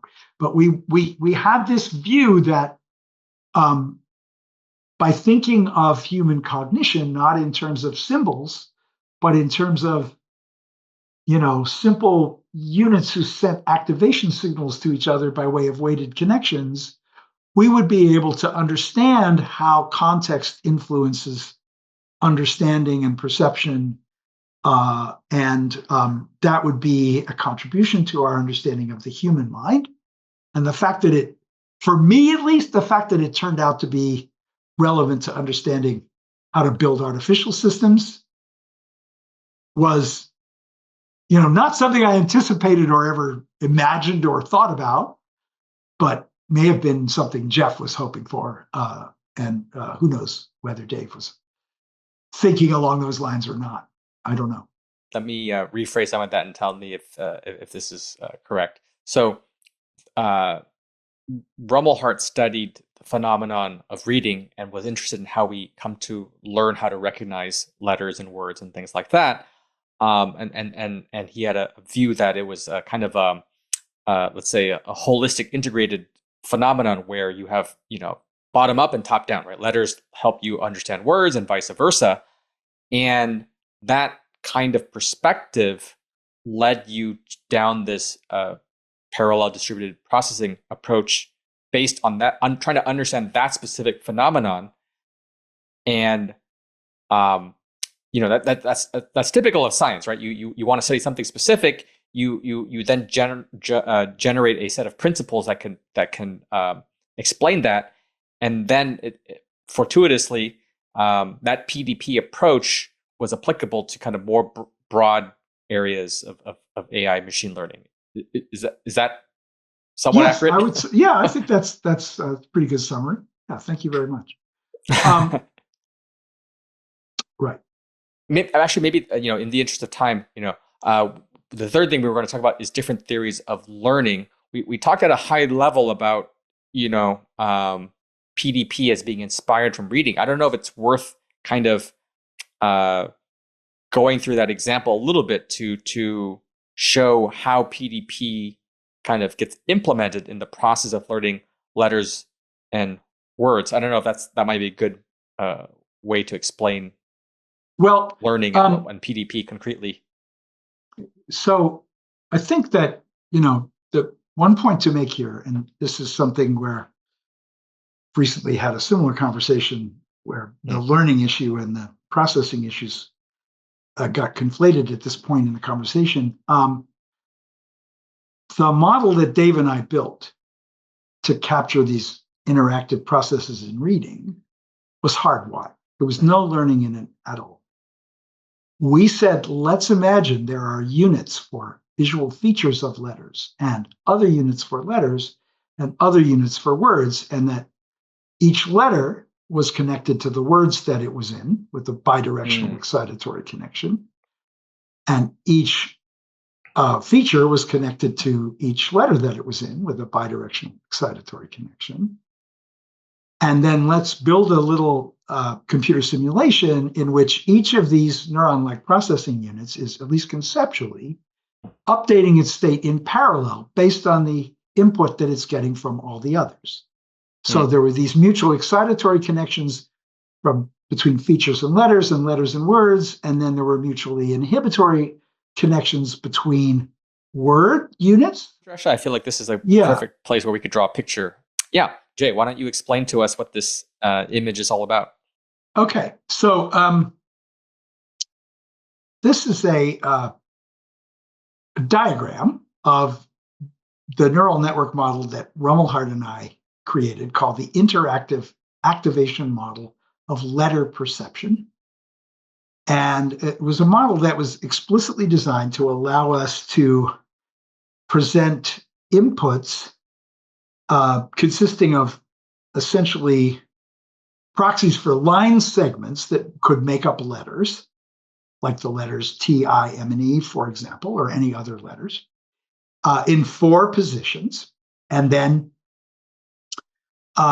observe how an interactive activation process, as we called it, could unfold and allow this system to do a number of what we thought were pretty interesting things. So one of them that it could do, for example, would be to fill in missing letters. But for the moment, let's just start with what happens if we present a word with all of its features completely intact to this little artificial network.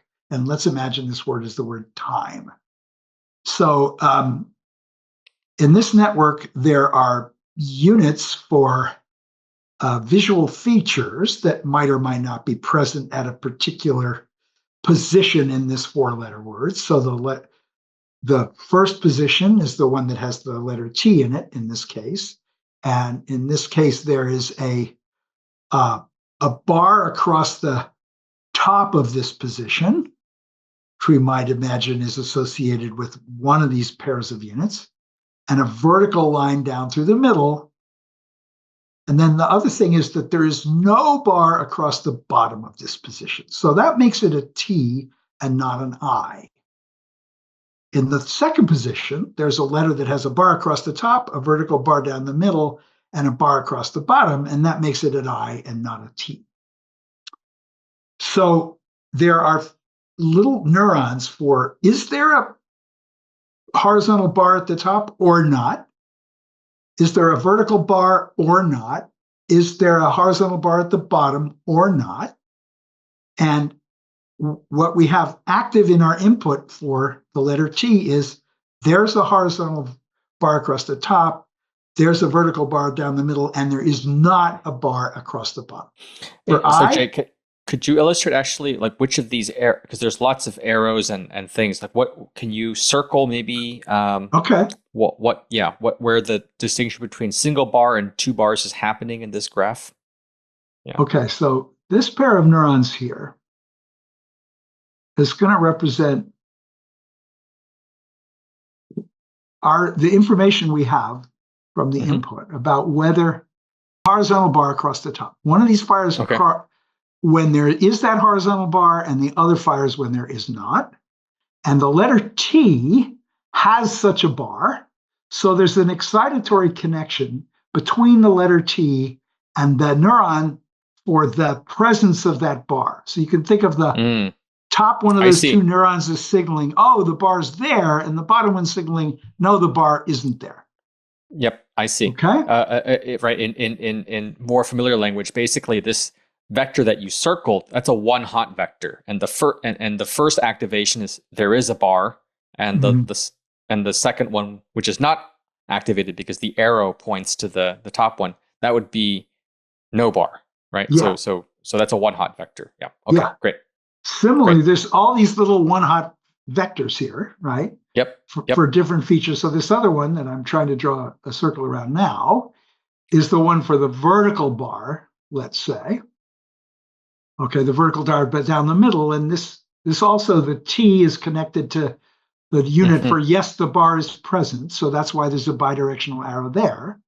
And then this one down here at the bottom, I've drawn the arrow so it's connected to the bottom of those two units, not the top, meaning the T does not have a bar at the bottom. So when we know there's no bar there, it tells us that this is more likely to be a T than an I.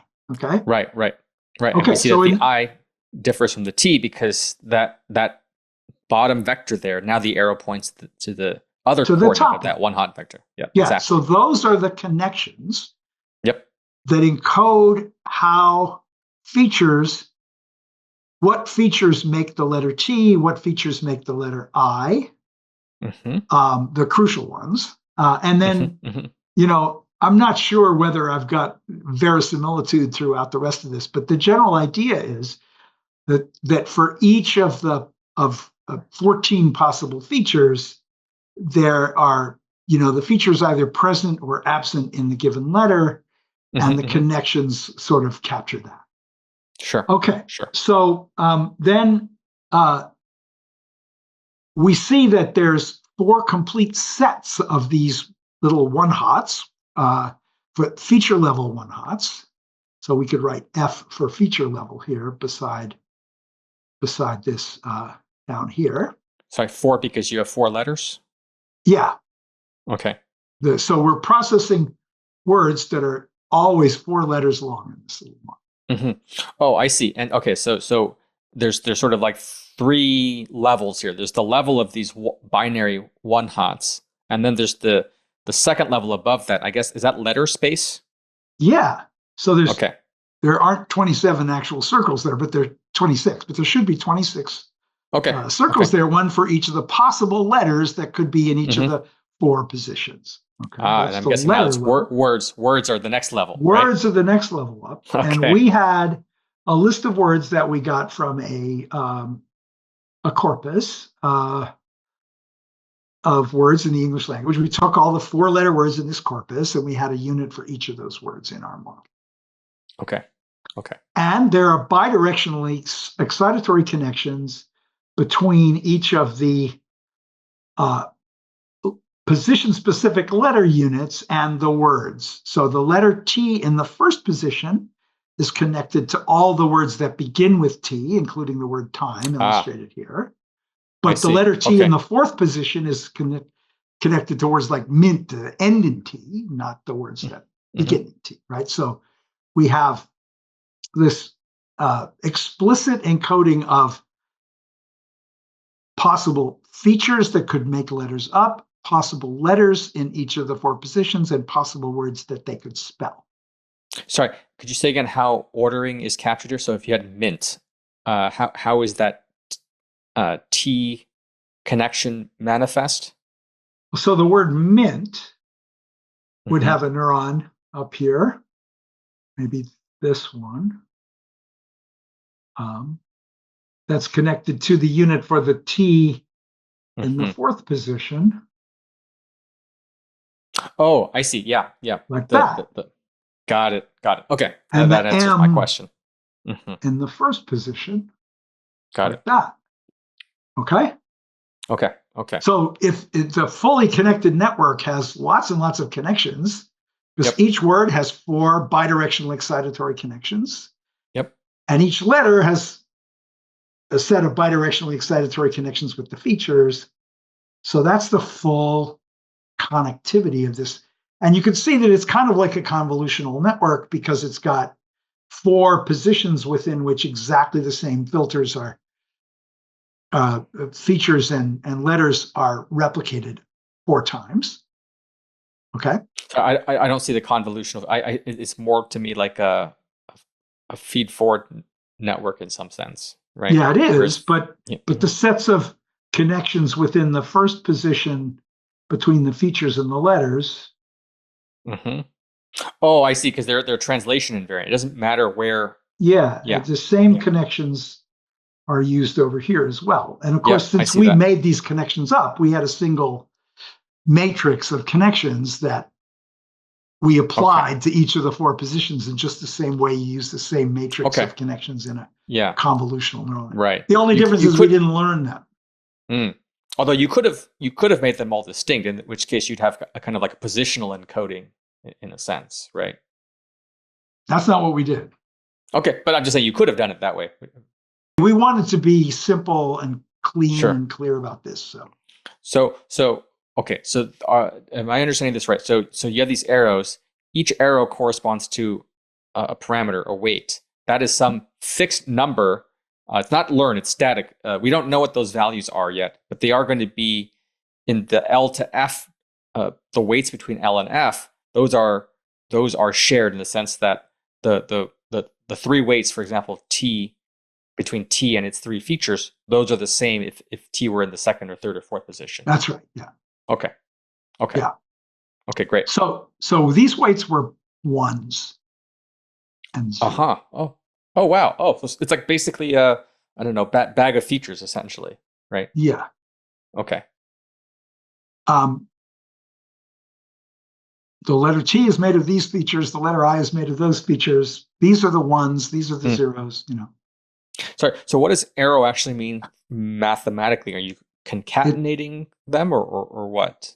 Like, is there a representation? Each unit, let's say the letter T in the first position there, is receiving input from I've only drawn the three crucial features here that are relevant to the distinction between I and T, but it's actually receiving input from all 14 of these things. There's the absence features are all active in all the other features, right? There's no crossbar across the middle or diagonals or anything like that in this.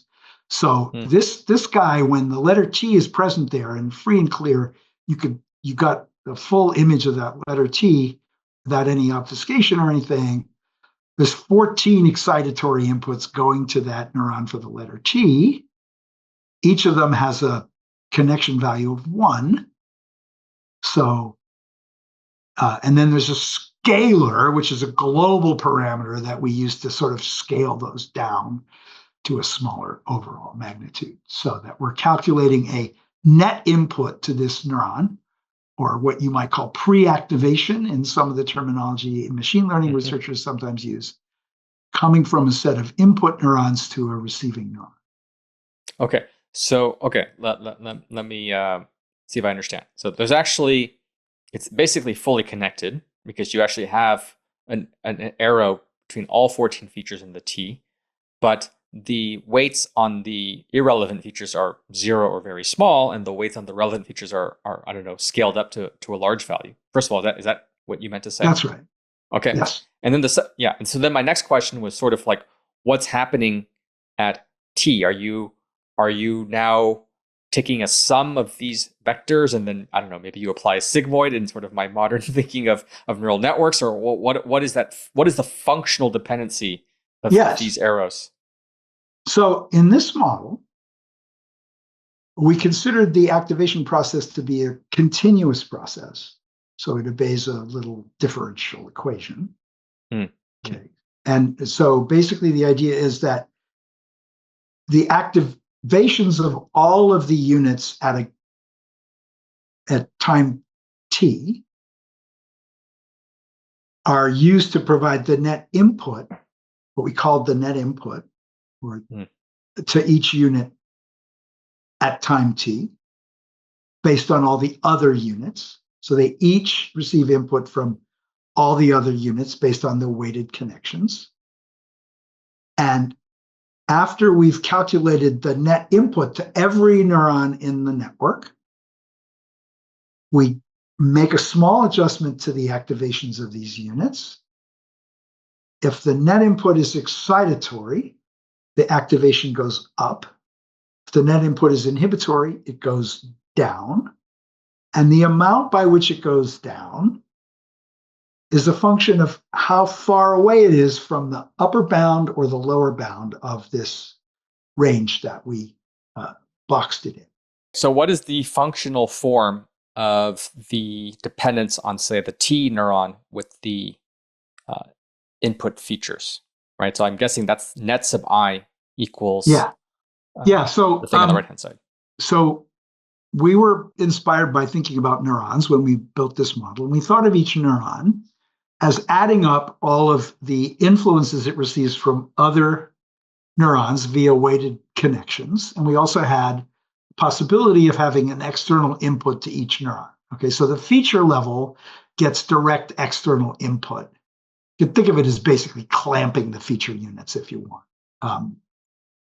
But in general, that could be just a graded input signal that's part of the input to the neuron.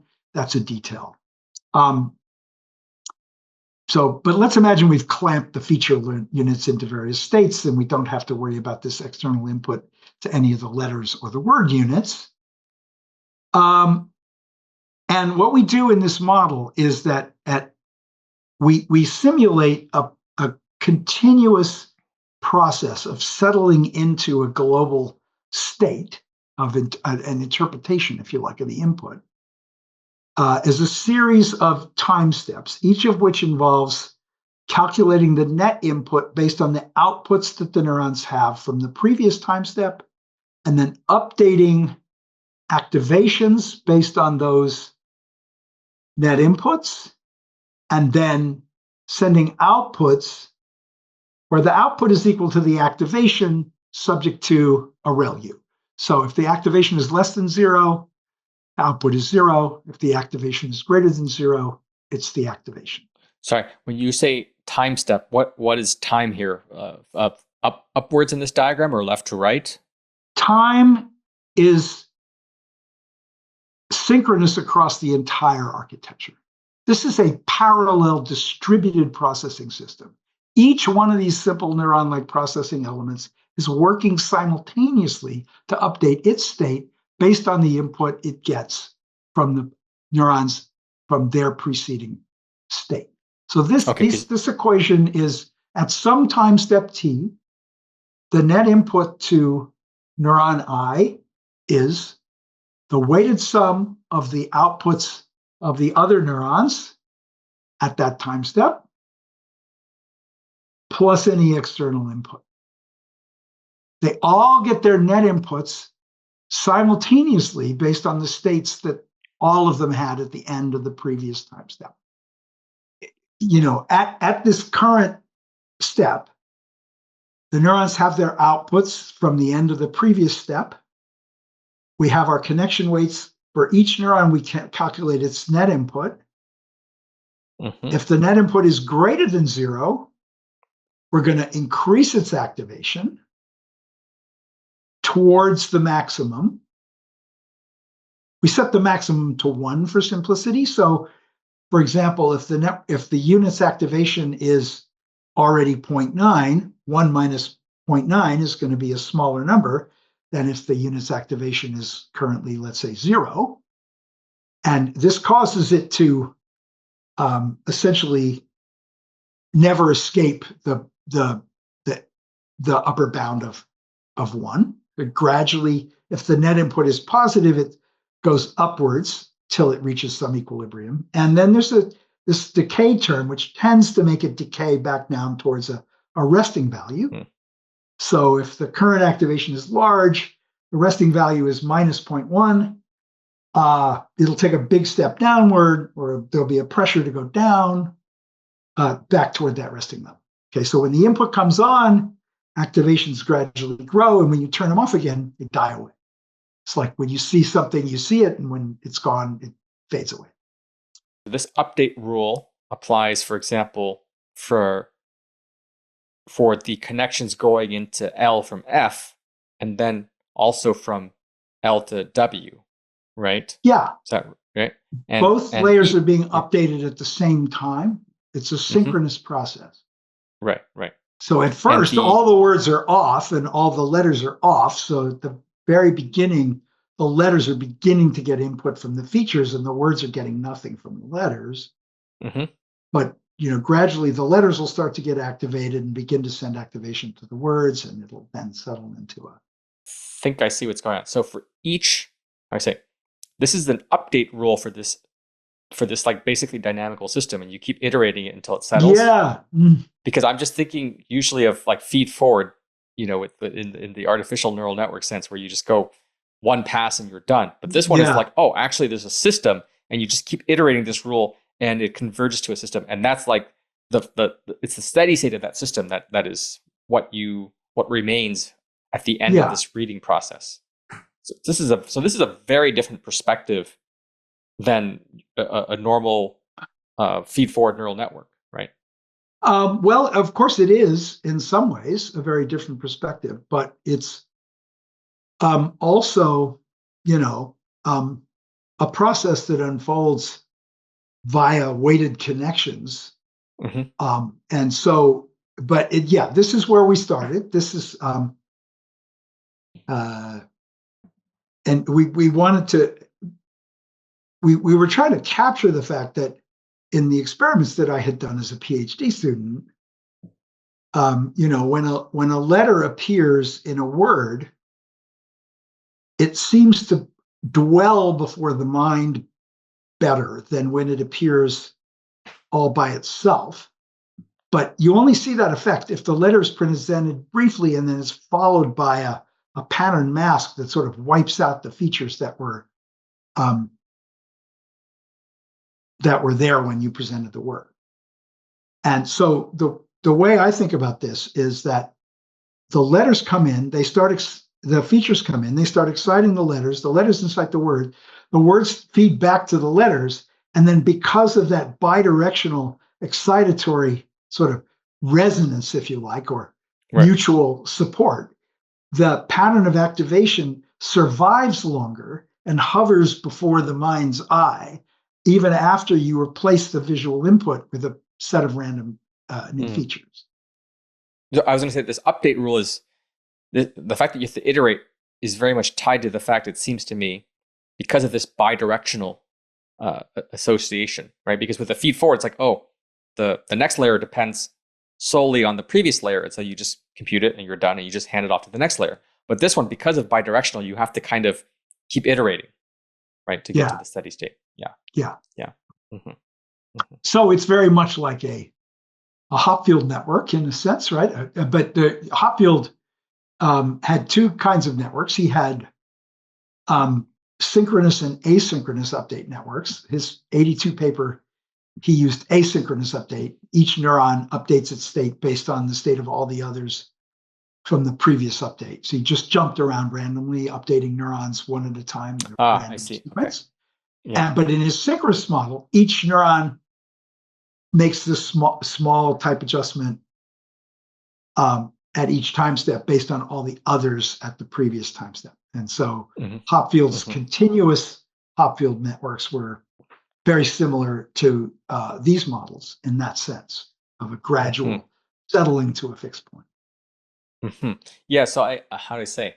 The word parallel and distributed, therefore, is in some sense underspecified, right? Because I was thinking of parallel and distributed in the feed forward sense. You have all these, distributed, you have all these neurons distributed, and parallel is, well, you compute the feed forward step in parallel each step. But here's another example of parallel and distributed, but it's different because it has this bidirectional mechanism, and you're also have this notion of updating the system to settle to a steady state. So yeah, actually, your framework is actually even more general than the feed forward framework, right?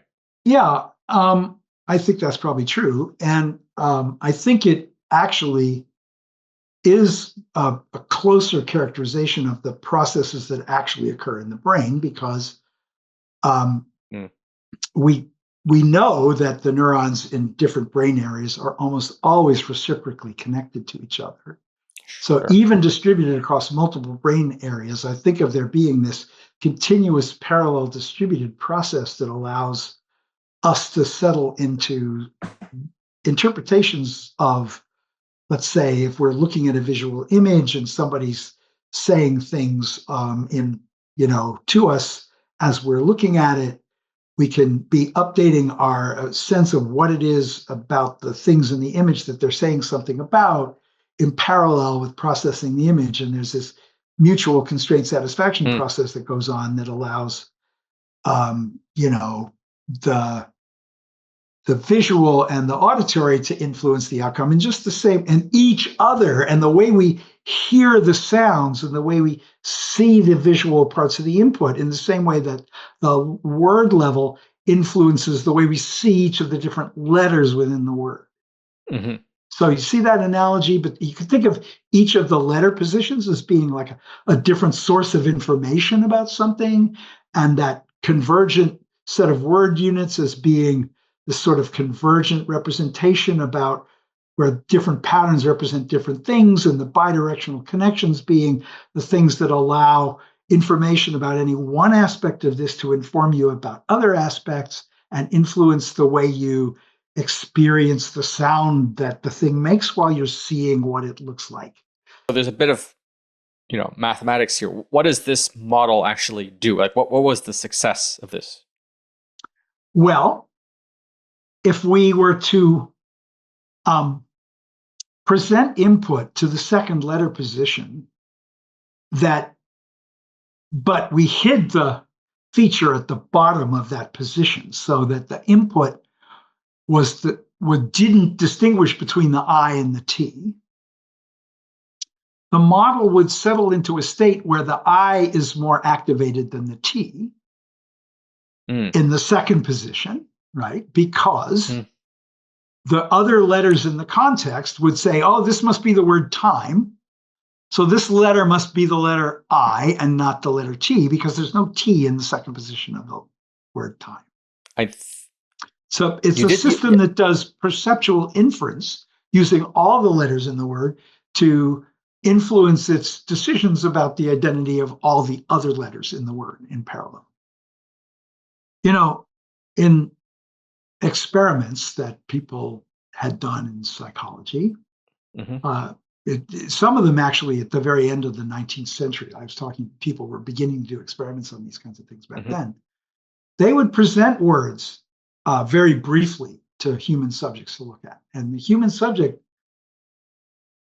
might see the word, but they could also like misspell it. So for example, instead of the word forever, they could put a Y where the R was. So it would be forever instead of forever.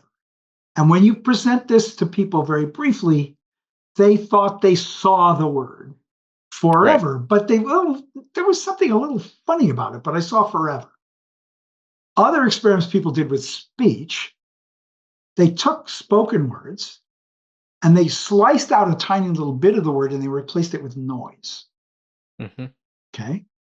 And when they played the word back to people, people heard the word as though it was completely intact. And then they heard this disembodied noise. And so the idea is that our perceptual systems are filling in or completing information that's been ablated from the input in various different kinds of ways. And this model kind of does this, it simulates this process. I'm glad we got to go through this example, because now we have something concrete and meaty in our discussion. But in the interest of time, I don't know, we didn't talk about learning, and maybe we could just wrap it up with that, I suppose. So after Rumelhart and I developed this little model, we sort of both said to ourselves, I think separately, I don't remember actually having this conversation with Dave myself in the early days, but I certainly said to myself, gee, you know, each language has different words and each alphabet has different features.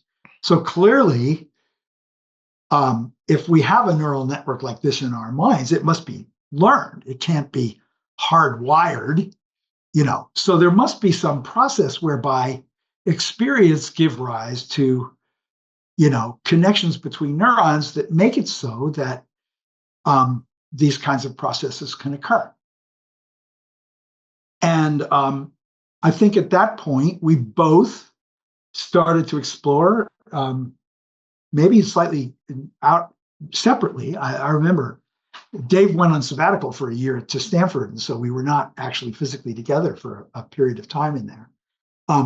We both began to explore these things separately and began to think about, you know, how could you have a system that would somehow, through its experience with actual words in the English language, for example, build up the set of connections that would allow it to implement this kind of a process. And fairly early in our thinking about that, both of us also were contemplating the ideas of that several other people, including James Anderson, who I mentioned before, who inspired me very early in the mid-70s, and Hinton, who had joined our group in a little bit later, around 78, to sort of think in terms of, you know, distributed representations instead of localist representation.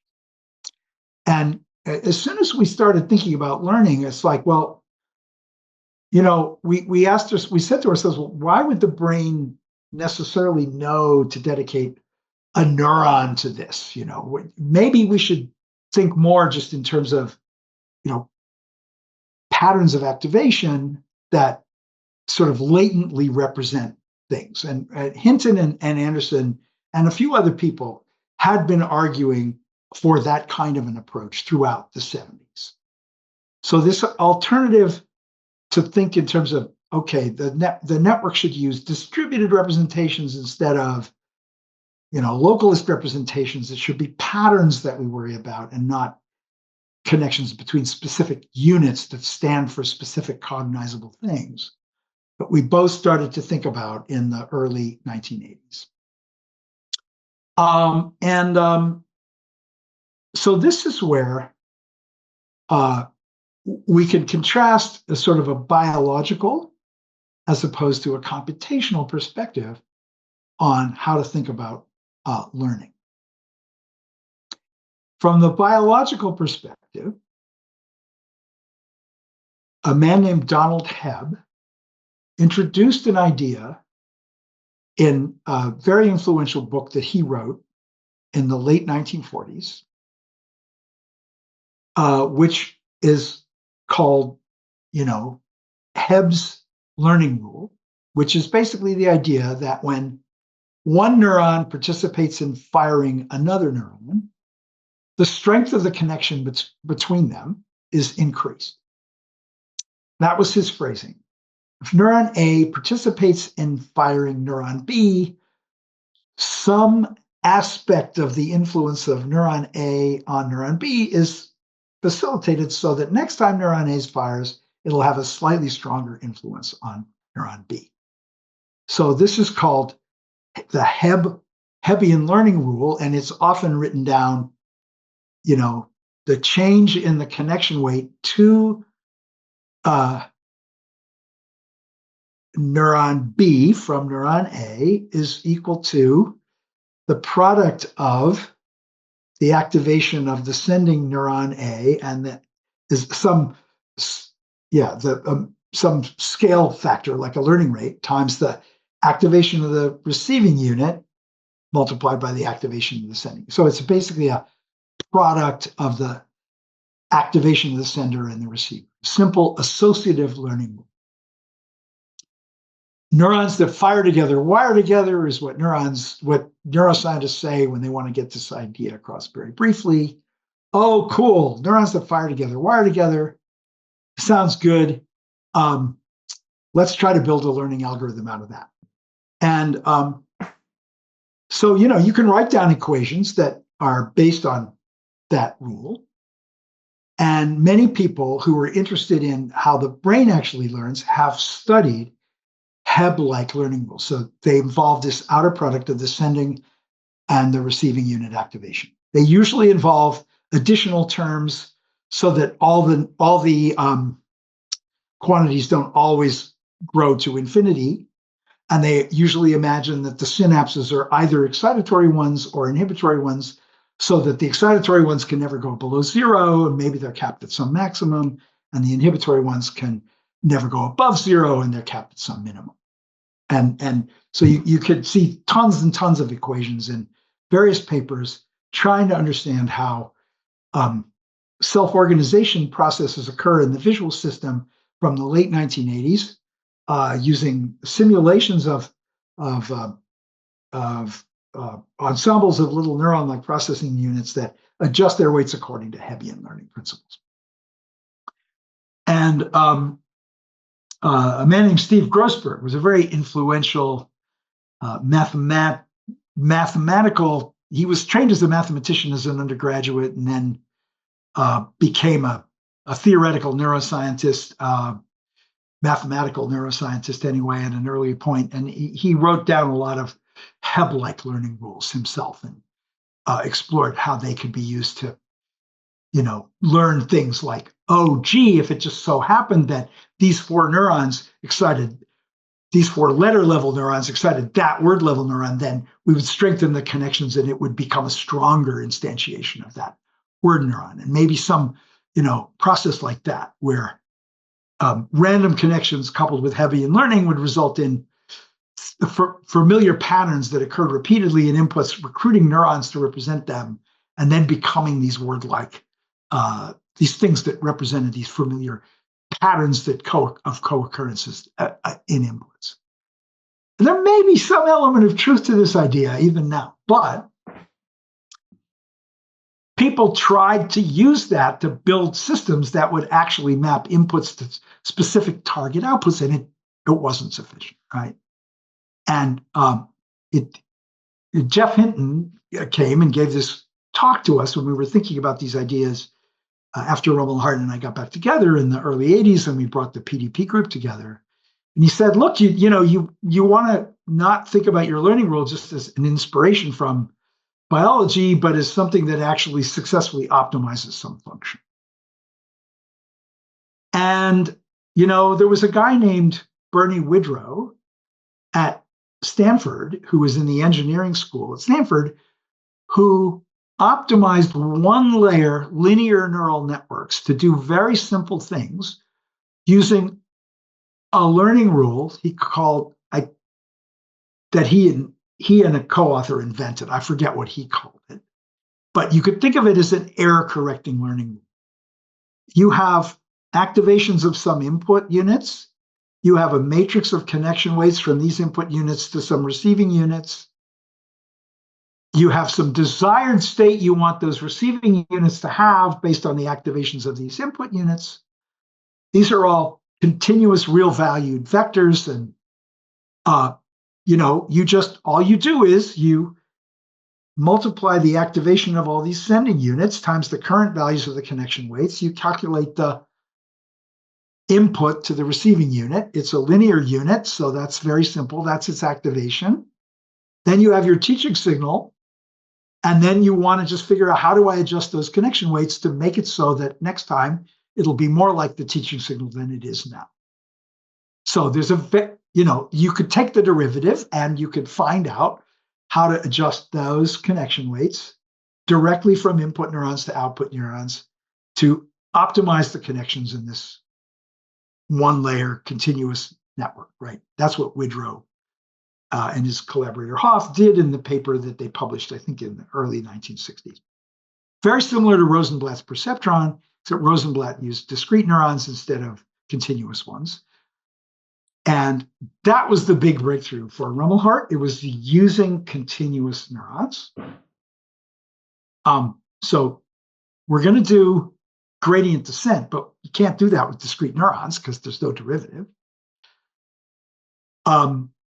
Wait a minute, we could use a sigmoid nonlinearity so that we still get nonlinear computation, but it's still got a derivative.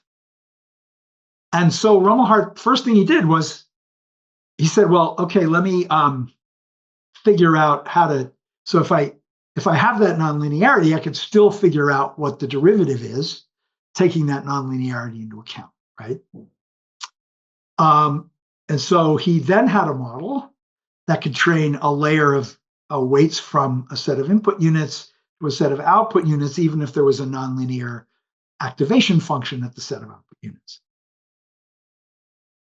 Then he said, okay, so his intuition was he wanted to be able to imagine that he could somehow have a multi-layer network. Now we're talking simply about a feed-forward network, okay?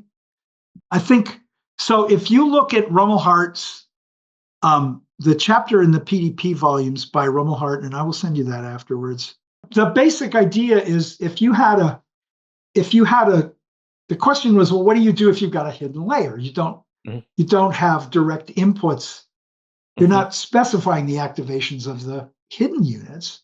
You have to learn the connection weights from the input units to get the hidden units to do something that's useful for producing the output, right? So that was the problem that that was what Rumelhart wanted to do. He wanted to extend this delta rule that he called, this error-correcting learning rule that was based on the difference between the activation of the receiving unit and the target value. So target minus activation equals error.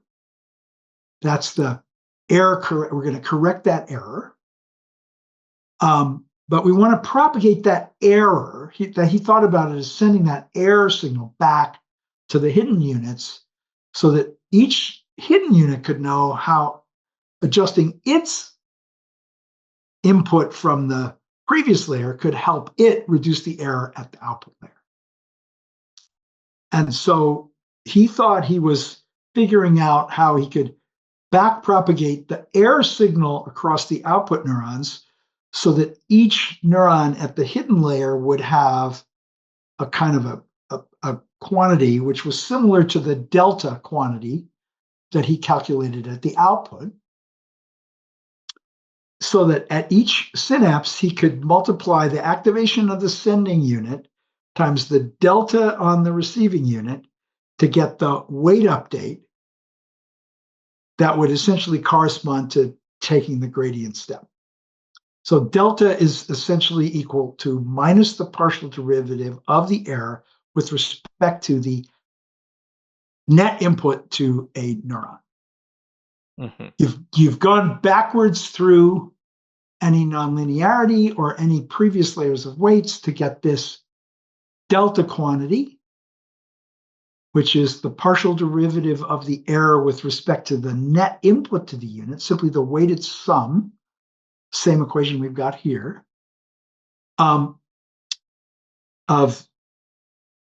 now you know, okay, how do I change this net input? I want to make the net input larger or smaller, depending on this backpropagated signal. And then the error correcting learning rule is simply the delta on the receiver times the activation of the sender turns out to be proportional to the partial derivative of the error with respect to the net minus the partial derivative of the error with respect to the net input to the unit. And that was backpropagation because he was, in order to get the error signals to be the appropriate ones, you had to take into account the weights from the hidden layers to the output. When I talk about this intuitively to people, I say, well, gee, if all those weights were zero, no amount of changing the activation of the hidden units is going to affect the error, right? And if one of those weights is positive and we have an error at the receiving end of that, then we want to increase a positive error at the end of that. We want to increase the activation of the sending unit. So you want to tell that unit its net input should be bigger. But if that weight were negative, you'd want to do the opposite, because increasing that activation would make the activation less and it would increase the error. So you have to propagate the error signal backward through the connection weight that carried the activation signal forward to the output to figure out what the error should be at the hidden layer. And that is essentially the essence of the concept of backpropagation. You backpropagate error through connection weights that are used in the forward processing to get the error signals that determine how you should update the weights into those receiving neurons. Is this the way David thought about this? Because how do I say, when I first learned about the backprop algorithm, I just thought, oh, this is just chain rule. What else is there? What one line, right? Like what else is there to say? But you didn't even use the word chain rule. I mean, maybe you kind of like implicitly said it through more words, but sort of there was a much more kind of piecemeal and hands-on approach to the way you described it in a way that the word chain rule doesn't maybe quite do it justice. I don't know. But I totally think that the chain rule is the heart of the backpropagation algorithm. And the verbal description I just gave you is something you could say maybe to your nephew or something like that, who hasn't learned about derivatives yet, or how to do the chain rule. But I like to actually think about it in the forward direction. So I like to think about this very simple two connection weight network that has an input neuron, one hidden neuron, and an output neuron. And so I've got two connection weights, one from the input neuron to the hidden unit, and one from the hidden unit to the output. And I say to myself, okay, let's suppose my input neuron is active. I give it an activation of 1. And I want my output to be 1. Okay, so I simply want to get this input unit to activate the output unit. Let me think about this neural network in terms of how changing the connection weights would influence the output and therefore how they would bring it closer to my target value. So if the existing weight from the input unit to the hidden unit is already 0, then the activation of the hidden unit from this will be 0.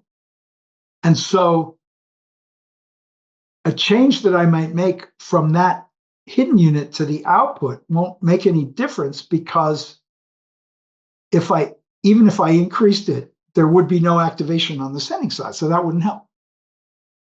Similarly, if the weight from the hidden unit to the output unit was 0, no amount of changing the weight from the input unit to the hidden unit will influence anything, because it won't propagate, it won't affect the output unit. So in order to think about how to make each weight change, I think to myself, okay, if I start with this activation and I make let's say, an infinitesimally small change to this connection weight, it's going to produce an infinitesimally small change to the input to this hidden unit. That will produce an infinitesimally small change to the activation of that hidden unit if it has a nonlinearity.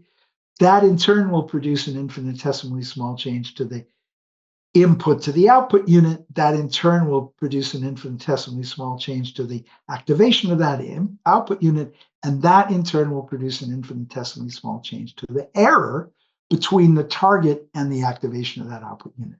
And each of those, that will produce a infinitesimally small change, is this element of the chain rule, the partial derivative of the net input with respect to the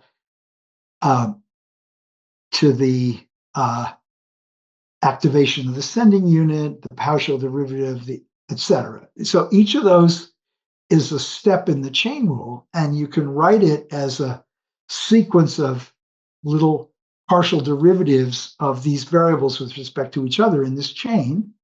And you could think about it in either the forward or the backward direction. You're absolutely right. But it involves, in changing the weights in one layer of this network, it always involves all the weights in all the other layers of the network. Mm-hmm. And that is a huge interdependency that requires somehow to use the knowledge in all of the matrices in order to figure out how to adjust the weights in any of the matrices. Mm-hmm. And backpropagation does that by using the matrices in a backward direction, for the ones that are on the output side of any given layer. Great. So I guess that's you just basically recapitulated the story of how backprop was invented and I guess thought about in concrete terms. That and which is the kind of standard learning algorithm underlying all of machine learning, and is a variation of gradient descent essentially, which is what backprop is giving you. Yeah, but so I think it's extremely useful to realize that you can take partial derivatives with respect to things other than connection weights,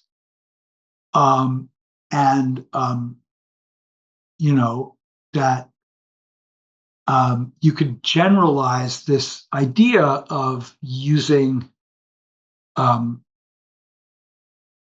gradient-based computation to figure out how to make changes to connection weights in ways that, don't worry about whether, it's actually a connection weight or not. So for example, we think about embeddings as we're sort of directly learning the values in the vector of the embeddings. Now, it's actually identical to learning a vector of connection weights from a one-hot input neuron to a layer of units where there's no nonlinearity, so the weight vector is the embedding vector. But there's that interchangeability between activations and weights that you suddenly, okay, I'm learning patterns. I'm learning the right pattern to represent something or to do some job. Or I'm learning the right attentions, right? I'm learning to make it so that the dot products of these things are large, which you don't have to think in terms of connection weights, because having a large attention there is going to help you reduce the error, right? So you could think about learning weights, or you could think about learning vectors of values or vectors of attentions or all kinds of things like that. And it's you get to think at all these different levels, and it's all gradient descent and all a very powerful framework that obviously has been tremendously influential in allowing deep learning to achieve many of the things that it's done long since Rumelhart had these first kinds of ideas about this in the mid 1980s. Indeed. Well, thank you for giving us such a rich historical perspective, Jay. We've gone on for quite a while. We've covered a lot of things. We also interspersed AI versus biological intelligence along the way. So I guess we maybe don't need to explicitly cover that. Do you have any final thoughts on this? The topics we've covered. I mean, AI is such a thriving and booming field. At the time at which you wrote PDP, I mean, I don't know. I guess you maybe couldn't even have imagined AI getting to the state where it is now. Are there any surprises or things that you want to reflect upon? So first of all, I will say that you're absolutely right. When we were doing this work, I myself had no inkling that I'd never thought about the idea that you could build machines that could do this. It wasn't my mindset to think about that. I was just trying to build models of human cognition. I found myself continually grappling with people who were arguing that you couldn't build sufficient models of human cognition this way.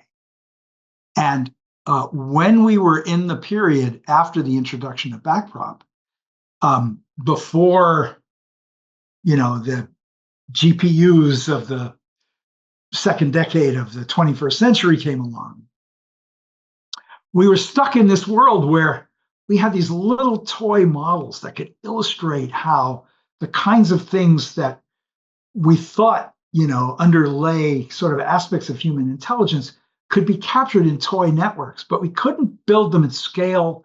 And skeptics could say, well, that would work if your vocabulary has 10 words in it, but you're not going to be able to scale that up. You're not going to be able to capture natural language at scale. And so the human brain has to do that, right? So it's not really going to be a good model of human cognition either. So forget about it. You still need people, and people are still arguing this, you still need symbolic computation to do that.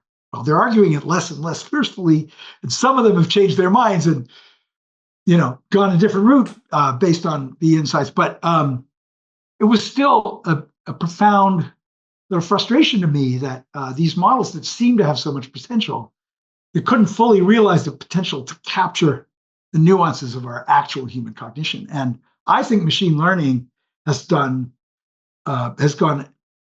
amazing steps in that direction. And so among the papers that I've been involved with recently, papers with a couple of co-authors at DeepMind, Andrew Lampinen and Nishita Dasgupta, about how today's language models are actually reasoning in ways that are very human-like. They make many of the same kinds of biases and reliances on contextual and other kinds of information, and don't strictly follow the rules of logic overriding intuition or letting intuition override those rules quite frequently. And so I think that there's a way in which they've done an amazing job of capturing some of the things that Rumelhart and I were interested in. They certainly exploit context in language understanding in ways that Rumelhart would just be so thrilled with. However, they've got limitations. We have limitations too. And one of the kinds of things that I always do is I try to say, well, these aren't perfect models of us and we're not perfect models of them, but they're both useful models of each other. And we can learn both about ourselves and about our machines by thinking complementarily and sort of reciprocally about these two different kinds of intelligence systems. Beautiful. Well, great. This was such a wonderful conversation, Jay. Thank you for your time. And yeah, this was fun. Great. Thank you. I had a wonderful time as well.